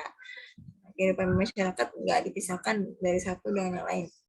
Begitu pula dari perekonomiannya. Nah, di sini harus mengedepankan kepentingan bersama. Nah, ini sesuai dengan prinsip Pancasila. Apa nih Pancasilanya? Ya, jawabannya adalah yang sila kelima, yaitu apa nih? Itu yang menggerakkan adanya seluruh rakyat Indonesia mendapatkan perlakuan yang adil. Adilnya itu dalam hal apa nih? Pastinya hukum, ekonomi, sosial, budaya. Itu harus seimbang ya kan? Dengan antara kepentingan pribadi ya bermasyarakat yang bisa terwujud. Next lagi nih nomor 37. Nah, 37 di sini ada Pancasila memenuhi syarat sebagai staf fundamental. Nah, karena tercantum dalam pembukaan Undang-Undang 1945, terus ya udah yang dimaksudkan Pancasila di sini sebagai stat fundamental itu apa sih? Ya, jadi di sini 37 itu yang B sebagai hukum tertinggi, ya pokoknya di sini kedudukannya nggak bisa dibantah, nggak bisa diubah, gitu kan. Terus juga dari teori fundamental ini itu dikemukakan sama siapa nih, Hans Namiaski, itu dari ahli hukum, itu berasal dari Jerman, ya. Yang dia mengatakan seperti ini. Oke, lanjut nomor 38. Nah, Pancasila menjadi petunjuk nyata. Nah, itu membuat aturan hukum ya pedoman untuk menjalankan kehidupan negara. Nah, ini karena Pancasila merupakan apa nih? Jadi jawabannya adalah yang A. Dasar dan ideologi negara. Kenapa? Jadi ada peraturannya, ada hukumnya. Karena Pancasila itu sebagai dasar negara. Jadi segala peraturan itu yang dibuat gak boleh bertentangan. Tadi udah ya. Pancasila juga sebagai ideologi negara mengandung cita-cita. Cita-citanya itu akan dicapai dari negara Indonesia. Nah, itu memiliki dasar wilayah. Nah, itu negara yang memang bisa hidup gitu, hidup terarah. Kemudian yang harus jelas. Nah, yang anggap paling sesuai dengan sendi kehidupan dan kebudayaan Indonesia. Oke ya, lanjut di nomor 39. Oke, ini kita soalnya ada 60 ya. Lanjut nih, negara yang melindungi segenap bangsa dan seluruh tumpah darah Indonesia. Nah, di sini penjabarannya. Penjabaran sila keberapa nih? Ya, nah ini jawabannya yang C. Apa nih? Kenapa nih? Jadi di sini ya dituntut untuk bersatu, ya kan? Bersatu dari apa? Melindungi segenap Indonesia dari tumpah darah, kemudian dari ancaman kan. Nah ini katakan menyeratkan kalau negara Indonesia adalah negara persatuan, yaitu dengan menjaga dan terjaga dari segala ancaman.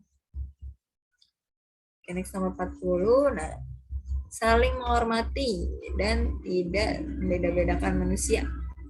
Ya, berdasarkan suku atau golongan. Ini salah satu contoh. Nah, itu dalam sila apa nih? Nomor 40. Yang B. Jadi, ya nilai kemanusiaan itu yang dia harus junjung tinggi. Karena apa? Karena dia punya kedudukan yang sama, kita ya sebagai manusia punya kedudukan yang sama. Harus melakukannya itu secara adil, beradab, kemudian nggak ada perbedaan sedikit pun. Nah, karena semua orang itu ya punya hak yang sama. Untuk apa ya? Untuk dihormati orang lain. Gitu ya. Jadi ini jawabannya 40 yang D. Lagi 41. Menjalankan pemerintahan yang bersih tanpa adanya kecurangan, ya seperti korupsi. Nah, itu pengalaman sila keberapa nih? Ya, itu yang kelima ya. Dimana aspek dari kehidupan negara ini diperlukan agar cipta ya Indonesia yang damai, kemudiannya sosial, nah itu sesuai dengan cita-cita Indonesia, cantum dalam UUD 1945 di pembukaannya. Lanjut ya, nomor 42. Sebelum Undang-Undang 1945, DPA itu Dewan Pertimbangan Agung. Kalau sekarang udah nggak ada ya. Nah, seiring perkembangan zaman, DPA ternyata pun dihapuskan. Penghapusan DPA terjadi di amandemen keberapa nih? Itu yang terakhir, yang keempat. Yang dimana di sini, nah ini dihapuskan, disesuaikan juga ke dalam keputusan Presiden itu di nomor ini ya, 135M per 2003. Ya tanggal 31 Juli ya 2003. Tugasnya apa pada saat itu ya DPA? Ya adalah masukan pada Presiden dan berhak mengajukan usul kepada pemerintah. Ya mungkin dinilainya kurang ada artinya ya, karena sekedar adanya masukan usul gitu pada pemerintah. Ya mungkin nggak mau diusik kali ya. Oke, lanjut nomor 43. Nah di sini itu ini kayaknya tadi udah deh di awal. Ini sama tadi jawabannya nih yang A nih ya. Tadi di awal juga udah ada. Seiring perkembangan zaman, adanya amandemen membuat batang tubuh mengalami perubahan. Itu amandemennya terdiri atas ya yang A. Oke, lanjut nomor 44. Undang-Undang Dasar 1945 itu ternyata punya fungsi untuk negara. Nah, sebagai hukum tertingginya apa nih dari undang-undangnya ini berfungsi sebagai apa? Jadi di sini ya dari hukumnya, sumber hukumnya itu adalah di bawahnya itu harus berdasarkan Undang-Undang 1945 itu menjadi dasar alat untuk apa? Mengontrol semua aspek ya, aspek peraturan atau norma yang berlaku dalam kehidupan masyarakat. Ya, itu berpacu pada Undang-Undang 1945. Next, 45. Nah, hubungan wewenang. Wewenang antara pemerintah pusat, terus juga dari pemerintah daerah provinsi. Ternyata di sini ada kabupaten dan kota. Itu antara provinsi sama kabupatennya diatur dengan undang-undangnya. Perhatikan apa nih?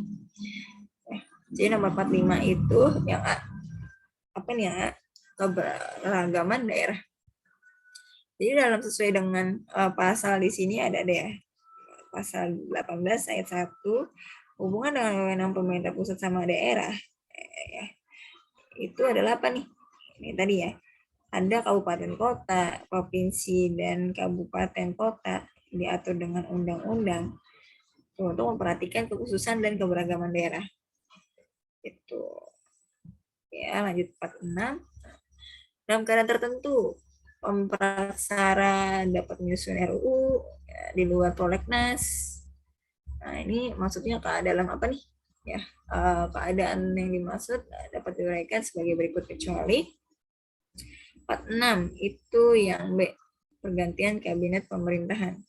Ini udah dijelasin sesuai dengan Perpres Peraturan Presiden nomor 68 tahun 2005. Nah, ini di luar prolegnas, ini bisa dilihat pembahasannya ya dari UU ya, peraturan pemerintah pengganti UU jadi UU, ratifikasi konvensi atau adanya perjanjian internasional, melaksanakan putusan dari MK.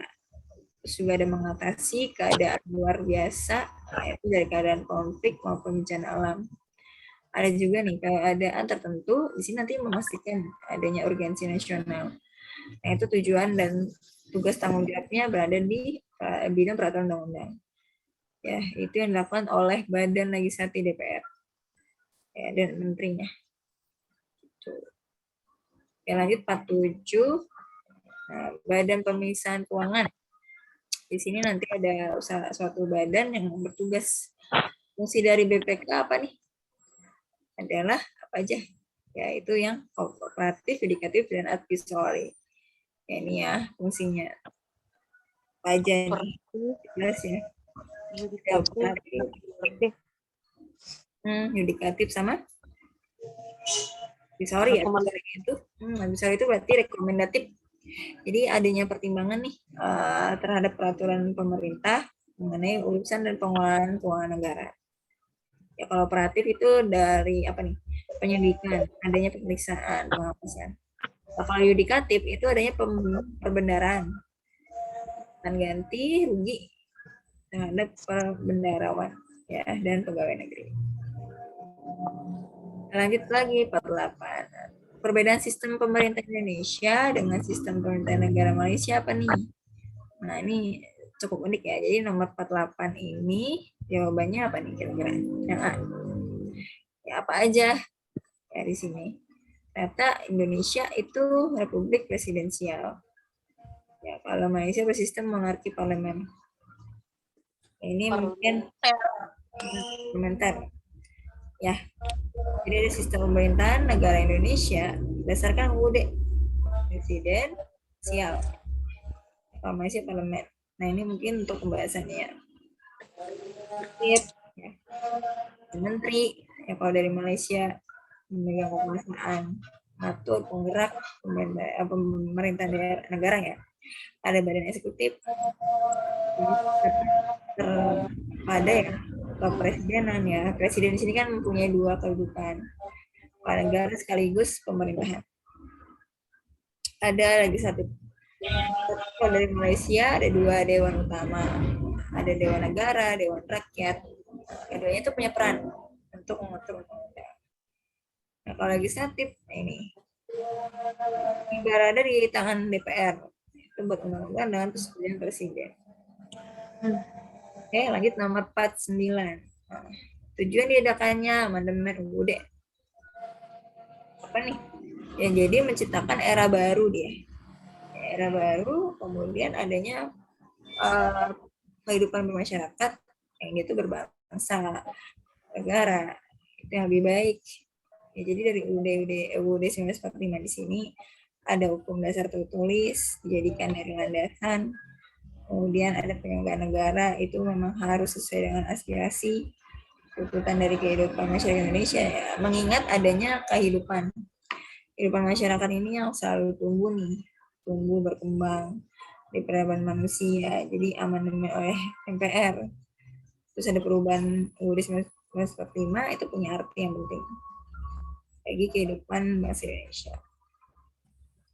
Ya semangat, 10 soal lagi ya.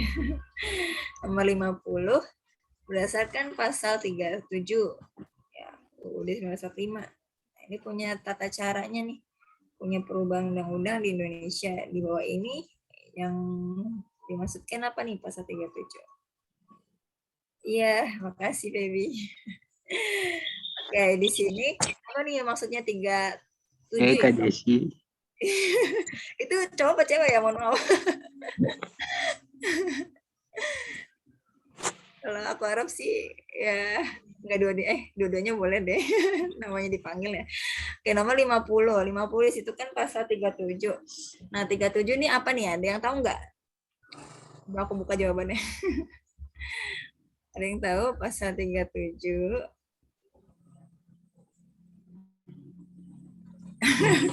Oh sih, Kak Isan.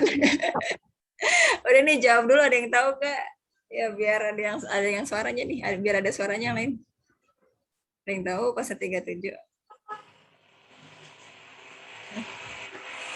Ini opsinya ada A, B, E. Kira-kira yang mana yang benar?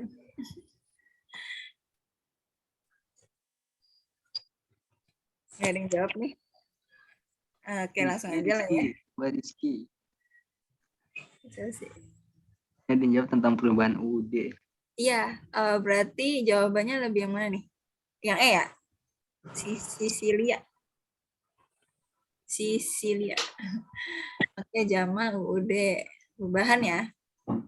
Ya perubahan, cuma yang mana jawabannya? Oke, jadi adalah yang E ya, putusan yang untuk mengubah pasal-pasal, melakukan persetujuan, kurang-kurangnya 50%. Ya, 50% ditambah 1 anggota dari seluruh anggota eksekutif. Nah ini ya, untuk penjabarannya, bisa dibaca-baca lagi nanti ya, untuk penjelasannya. Lanjut nomor 51. Nah, sebagai seorang kepala, ya kan, kepala negara, ternyata menurut Undang-Undang 1945, Presiden punya wewenang nih. Nah, wewenangnya itu apa aja? Tapi ini yang kecuali ya, nomor 51. Nah, di sini jawabannya ada apa nih? Wewenang Presiden sebagai kepala negara. Oh, Aru yang C. Coba yang C kita lihat. Menerima duta dari negara lain. Oke, ini berarti yang kecuali ya. Nah, ternyata di sini ya, kalau di pembahasan ada wewenang presiden sebagai kepala negara, ya ini yang bukan adalah memberi gerasi dan rehabilitasi dan memperhatikan apa nih pertimbangan MA ya, atau Mahkamah Agung. Nah, di sini udah ada pasalnya juga udah ada ya, pasal dan ayatnya juga. Wewenangnya juga udah ada. Ya, di sini ada perjanjian internasional yang disediakan oleh MPR gitu kan, DPR. Kemudian di pasal 11 ayat 2. Nah, ini mangkat duta ada nih. Mangkat duta dan konsul. Itu ada di pasal 13 ya, ayat 2. Menerima duta negara lain. Nah, ini pasal 13 ayat 3. Ini memberi gelar, tanda jasa, kehormatan yang diatur ya kan. Dengan undang-undang itu ada pasal 15. Kemudian ada amnesti. Nah, amnesti dan abolisi ternyata mempertimbangkan DPR. Yaitu pasal 14 ayat 2. Sudah jelas ya? Lanjut di pasal 52. Nah, ternyata di sini ditanyakan bukan dari penyimpangan Pancasila, masa saya jelasin lagi Presiden. Widya nanya apa nih? Peran presiden. Oke, presiden. Oh, yang tadi di awal ya. Peran presiden sebagai pemerintahan. Oke. Nah, jadi fungsinya ini mungkin ke atas lagi kali ya. Biar enak aja nih. Tapi tadi pembahasan yang Malaysia sama Indo ya.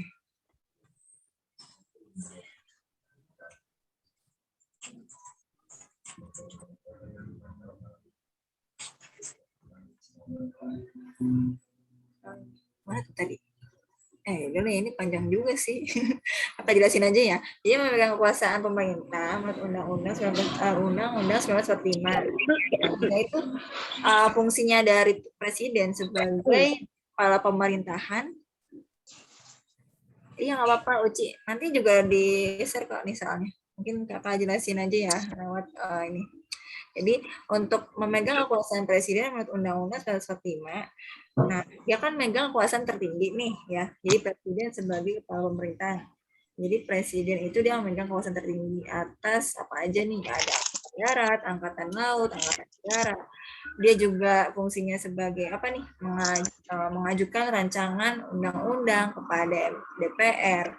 Banyak ya. Kemudian ada presiden, dia pun juga melakukan pembahasannya itu ya apa aja nih, ada pemberian persetujuan atas RUU itu kan rancangan undang-undang ya, itu bersama DPR. Jadi nanti untuk mengesahkan RUU jadi urusannya presiden sama DPR kayak gitu intinya ya. Gimana penjelasannya dari aku tadi? Siapa sih nanya? Uci ya, Uci Widya. Jadi fokusnya ke situ. Oke, sip. Oke, lanjut ya. Uci, lanjut di nomor 52 tadi. Nah, 52 di sini kitanya adalah menyimpang Pancasila pas masa Orde Lama itu yang bukan apa nih? Ya. Jadi, nomor 52 itu lebih kepada apa nih yang A? Apa nih yang A? Yaitu politik luar negeri bebas aktif ternyata nggak berjalan dengan baik. Justru ini berbalikan ya. Pada itu politik luar bebas negeri itu justru aktif ya, aktif dan berjalan dengan baik. Ini kan yang didorong sama Insinyur Soekarno gitu kan. Dia nggak mau nih adanya unsur campur tangan dengan politik luar, misalkan di Indonesia tuh nggak mau kerjasama dengan misalkan Amerika gitu dan Soviet misalnya dengan unsurnya perang dingin, karena ya udah Indonesia kayaknya apa ya, bisa menjunjung bebas gitu dalam arti politik luar negeri bebas aktif. Jadi nggak namanya kerjasama setelah perang dingin, perang dunia II itu enggak. Jadi apa ya, lebih baik apa ya, hanya nggak mau nih kerjasama dari Insinyur Soekarno yang pada pihak Amerika Uni Soviet dalam pasca perang dingin. Yang lanjut ya nomor 52 tadi yang bukan tadi yang justru dia dengan baik. Nah, ini untuk penjelasannya ya, kegagalan penyimpangan Pancasila pas Orde Lama. Ternyata PRS pengen ngangkatin si Insinyur Soekarno menjadi presiden seumur hidup. Gitu. Ini ada penyimpangan ideologis, ya. Ada konsepsi Pancasila sebagai apa nih, berubah jadi nasakom. Ya, ada unsur komunis ternyata. Jadi gaburnya politik, nah jadi poros-porosan. Jadi mengakibatkan Indonesia, nah ini keluar dari PBB. Ya, kemudian DPR enggak pernah aku mandi dari kemarin. Itu suara siapa tuh? DPR hasil pemilu 1915 dibubarkan oleh presiden. Ada juga hak budget DPR ternyata nggak berjalan dengan baik ya di tahun 1960-an ya setelahnya. Oke, lanjut nomor 53. Nah, ada kasus nih yang menimpa. Nah, ini udah masuknya ke dalam materi status kewarganegaraan. Atau disebut juga di sini yang ditanyakan ya, tidak memiliki kewarganegaraan, itu apatride. Nah, ini soalnya analisis buat nih. Kalau bisa dimatengin lagi ya, contohnya apatride apa, bipatride apa gitu. Nah, tidak memiliki kewarganegaraan apatride terjadi ketika apa nih? Yaitu yang berasal dari negara yang memang menganut ius soli, ternyata melahirkan di negara yang menganut ius sanguinis. Nah, ini harus perlu tahu nih ius sanguinis apa, ius soli apa gitu kan. Nanti biar kalian bisa nemu soal dan analisis soalnya seperti ini. Nah, itu cepat gitu jawabnya. Nah, kalau apatride di sini kan yang diminta tidak memiliki status kewarganegaraan. Kalau misalkan ada nih dari negara yang menganut ius soli, nah ius soli adalah hak mendapatkan kewarganegaraan di tempat wilayah suatu negara itu. Nah, kalau yang ius sanguinis itu hak warga negara yang sifatnya atau di sini karena berdasarkan keturunan atau ayah atau ibu yang biologis. Jadi harus punya keturunan itu. Oke, jadi jawabannya yang A ya, nomor 53.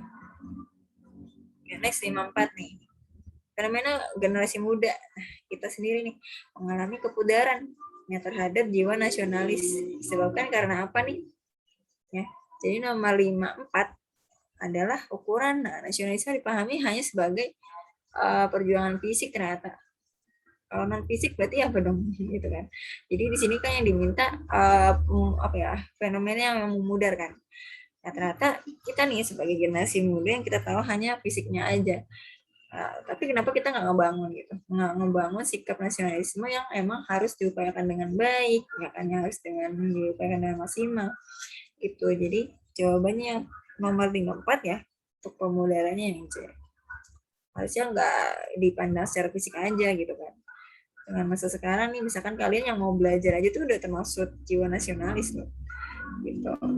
Belajar sungguh-sungguh misalkan untuk mencapai cita-cita, nah itu kan termasuk unsur nasionalis. Lanjut nomor 55. Nah, hakikat sebuah negara nih. Nah, itu menekankan pada unsur pemerintahan.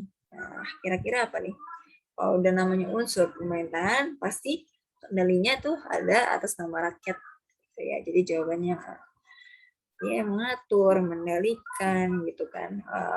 Pokoknya dalam segala aspek di sini. Pokoknya kalau di bawah naungan unsur rakyat itu dalam cakupannya unsur pemerintahan ya. Itu adalah yang lebih pada atas nama rakyat. Lanjut lagi 56. Nah, ternyata permasalahan paling kompleks di sini dialami dari negara Indonesia mengakibatkan tergerusnya nasionalisme. Apa nih maksudnya?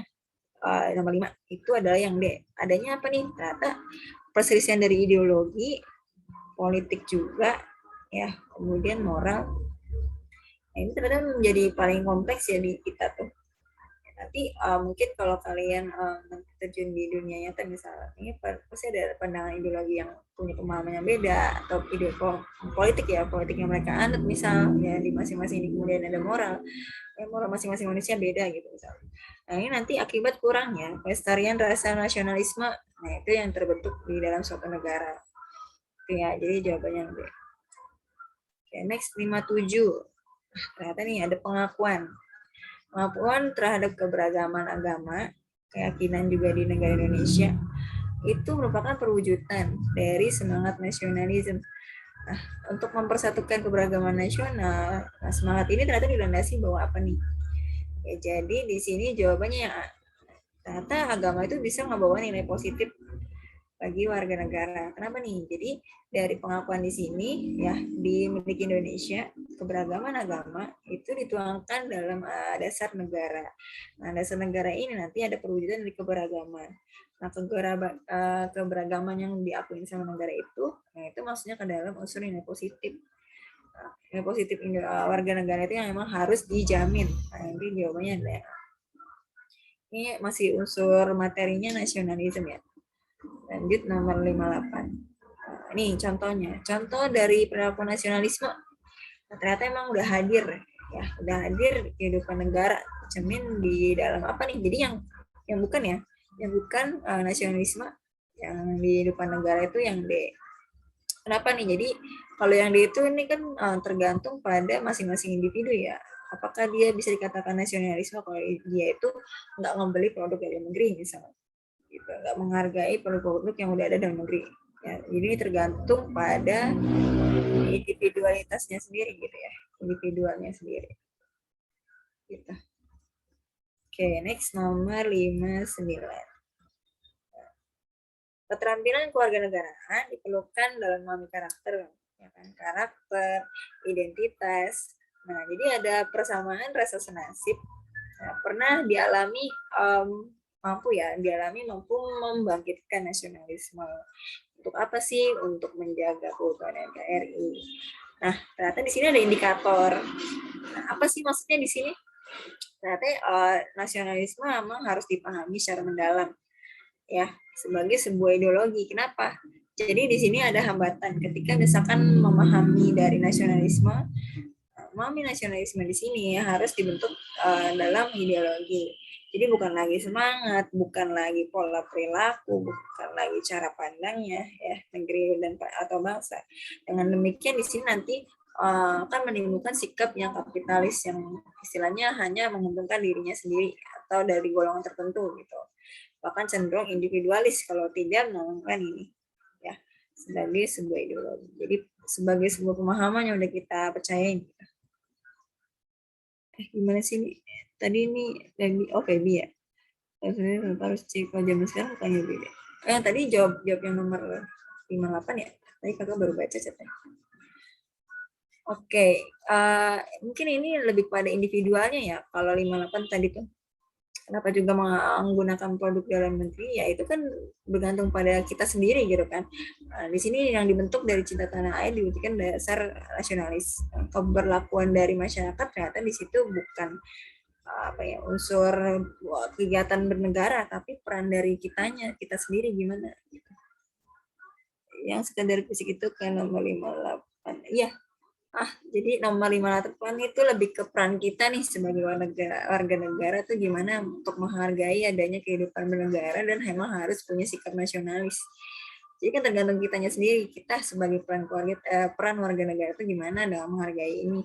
Tapi dalam unsurnya itu peran kita gitu, peran kita sendiri bukan yang unsur yang kehidupan negara ya, kan kehidupan negara yang putusan peradilan. Jadi yang memang udah disesuaikan dengan hukum yang berlaku gitu, yang udah di tata negara yang udah berlaku gitu kan, itu kan yang C ya. Ikut dalam pemberdayaan negara kan iya kan, termasuk dalam unsurnya itu tujuannya untuk negara gitu, tujuannya untuk kehidupan negara.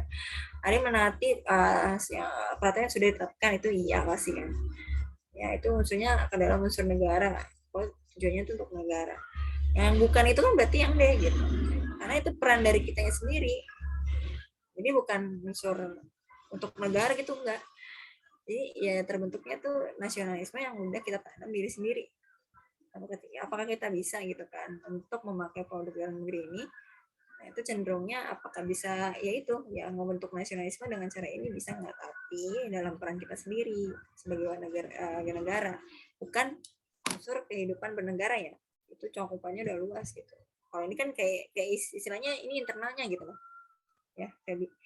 Ini saya kayak internalnya gitu, internal yang bukan unsur bernegara ya. Kalau ini kan unsurnya adalah eksternal gitu.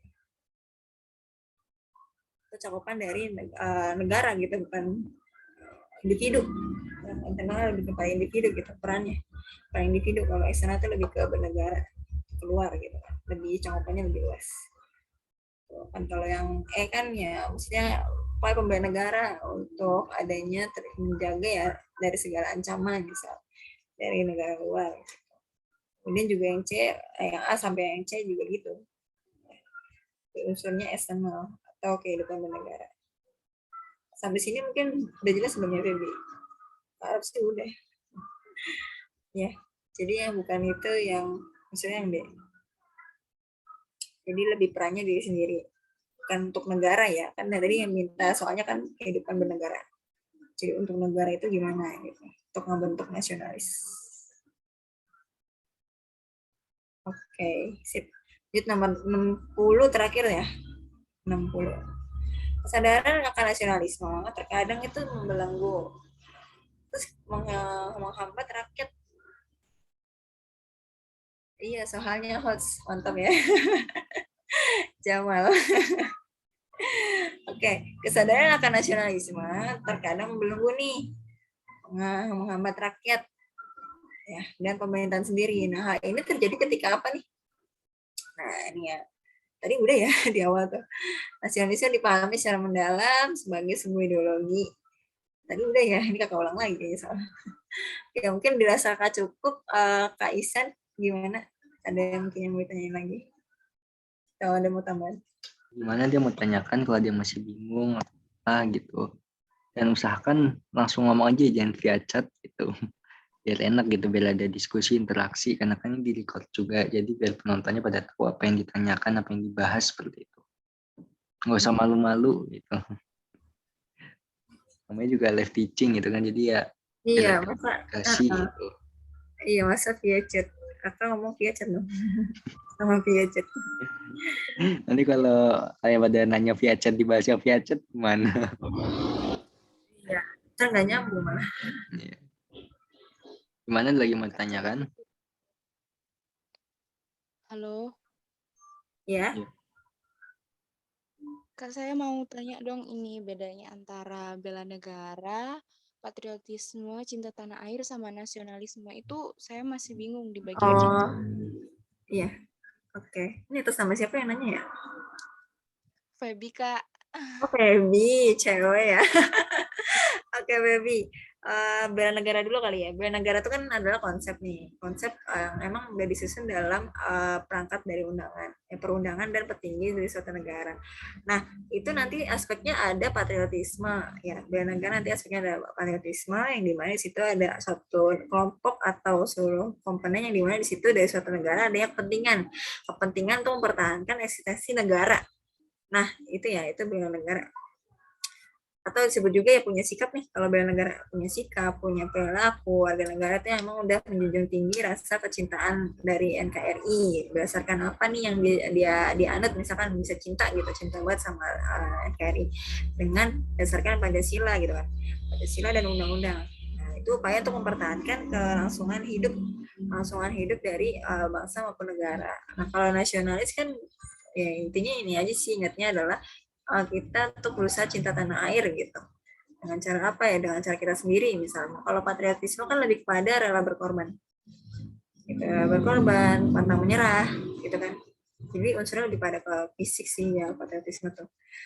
Karena kan udah menjunjung tinggi itu dari pahlawan sebelumnya juga ya, para pahlawan yang udah mendahului kita gitu kan. Itu mereka layak ya disebut patriotisme. Karena yang dikorbankan bukan lagi tenaga, waktu ya kan, melainkan nyawa gitu kan. Itu patriotisme. Itu yang membedakan bela negara, nasionalisme, patriotis. Gimana, Feby? Kan ada soal nih ya tentang para atlet yang dia itu menang pada waktu Olimpiade Tokyo kemarin. Iya. Nah, ya itu masuknya kemana, Kak? Opsinya gimana? Opsi di itunya ada apa aja? Nasionalisme, cinta tanah air, ya kayak gitu opsinya. Oh, nasionalisme, cinta tanah air, bela negara, gitu ya? Iya Kak, benar. Oke, benar ya. Oke, jadi pernyataan soal di situ berarti jawabannya adalah cinta tanah air. Ya kan, karena dia udah istilahnya ya gimana ya, karena dia punya rasa cinta tanah air, apapun yang dia lakukan termasuk untuk mengikuti kemarin kan ya dari atlet Tokyo itu kan, lomba dari Tokyo di situ, Olimpiade. Nah itu sih masuknya dalam cinta tanah air. Nah kan kalau sesuai penjelasan tadi cinta tanah air, tapi di pembahasannya itu Kak, jawabannya nasionalisme, jadinya saya bingung kan cinta tanah air ini bedanya apa gitu. Oke. Sebenarnya sama ya, nasionalisme ya. Mungkin kalau nasionalisme itu adalah apa sih sikapnya, itu punya semangat yang harus dimiliki di setiap warga negara itu untuk mencintai tanah airnya. Itu kan ya artinya dari nasionalis gitu, Pep. Kalau mungkin cinta tanah air sebenarnya sama sih artinya ya. Apa tapi jawabannya itu dua-duanya ada gitu. Ya, itu artinya sama ya. Nasionalisme juga dari cinta tanah air itu sama artinya.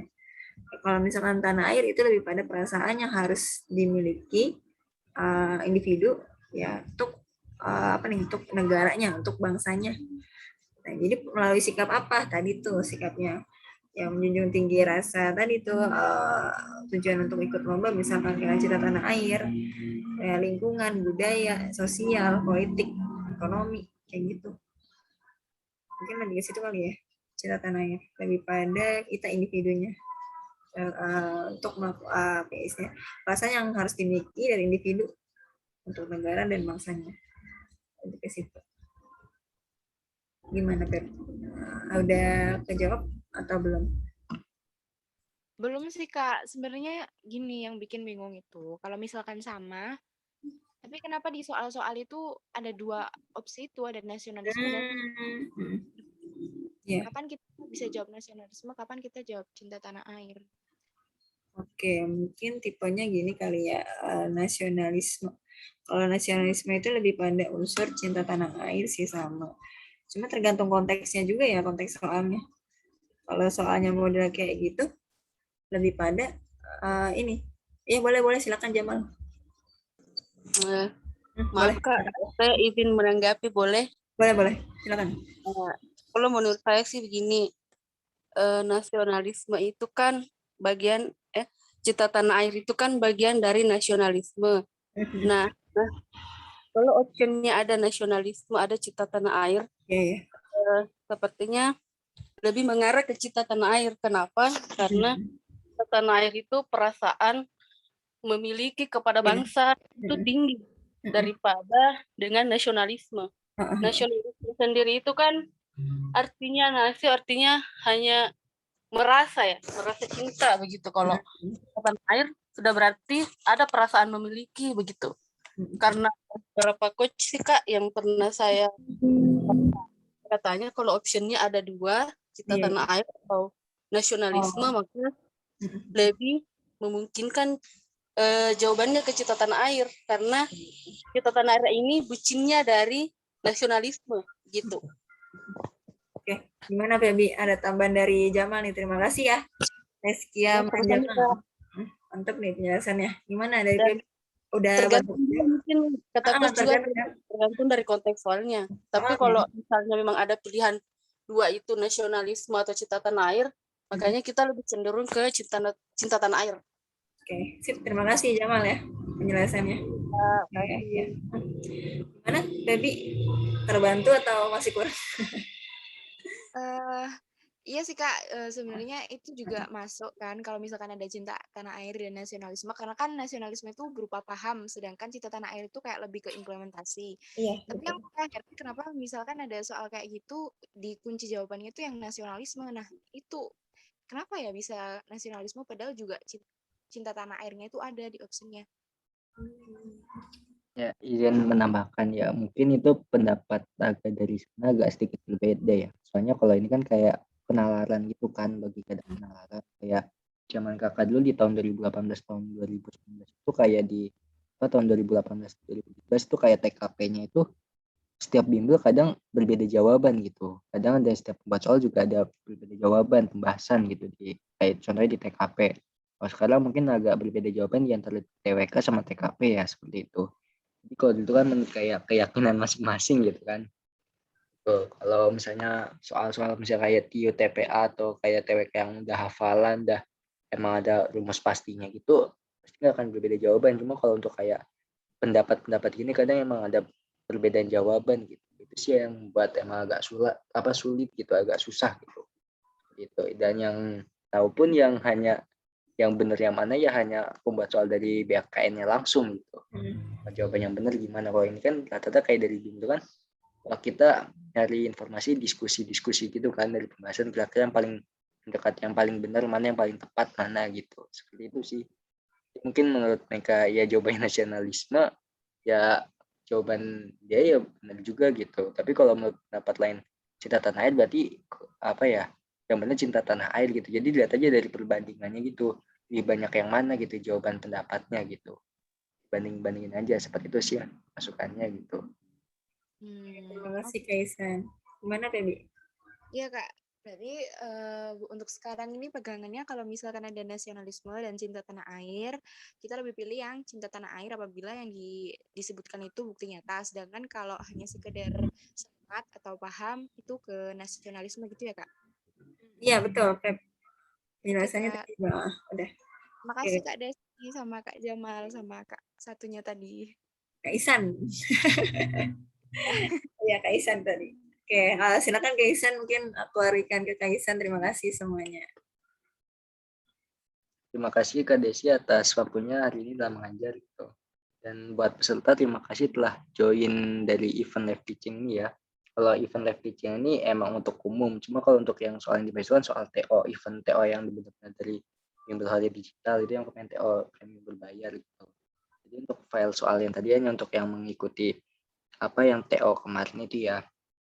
Dan kalau misalnya kayak tadi dapat kalau ada yang nanya kok jawabannya berbeda itu ya kenapa kayak di bimbel Holiday Digital itu ngelakuin kayak live teaching gini, nggak cuma ngasih share file soal file jawaban soal aja habis TO langsung file soal, habis TO langsung dikasih kajian dan pembahasan. Kita juga dari bimbel itu ada yang live teaching, jadi file pembahasan soal dan kajian itu diadakan setelah live teaching gitu. Jadi biar nanti kalau misalnya ada masukan dari siswa kita revisi gitu.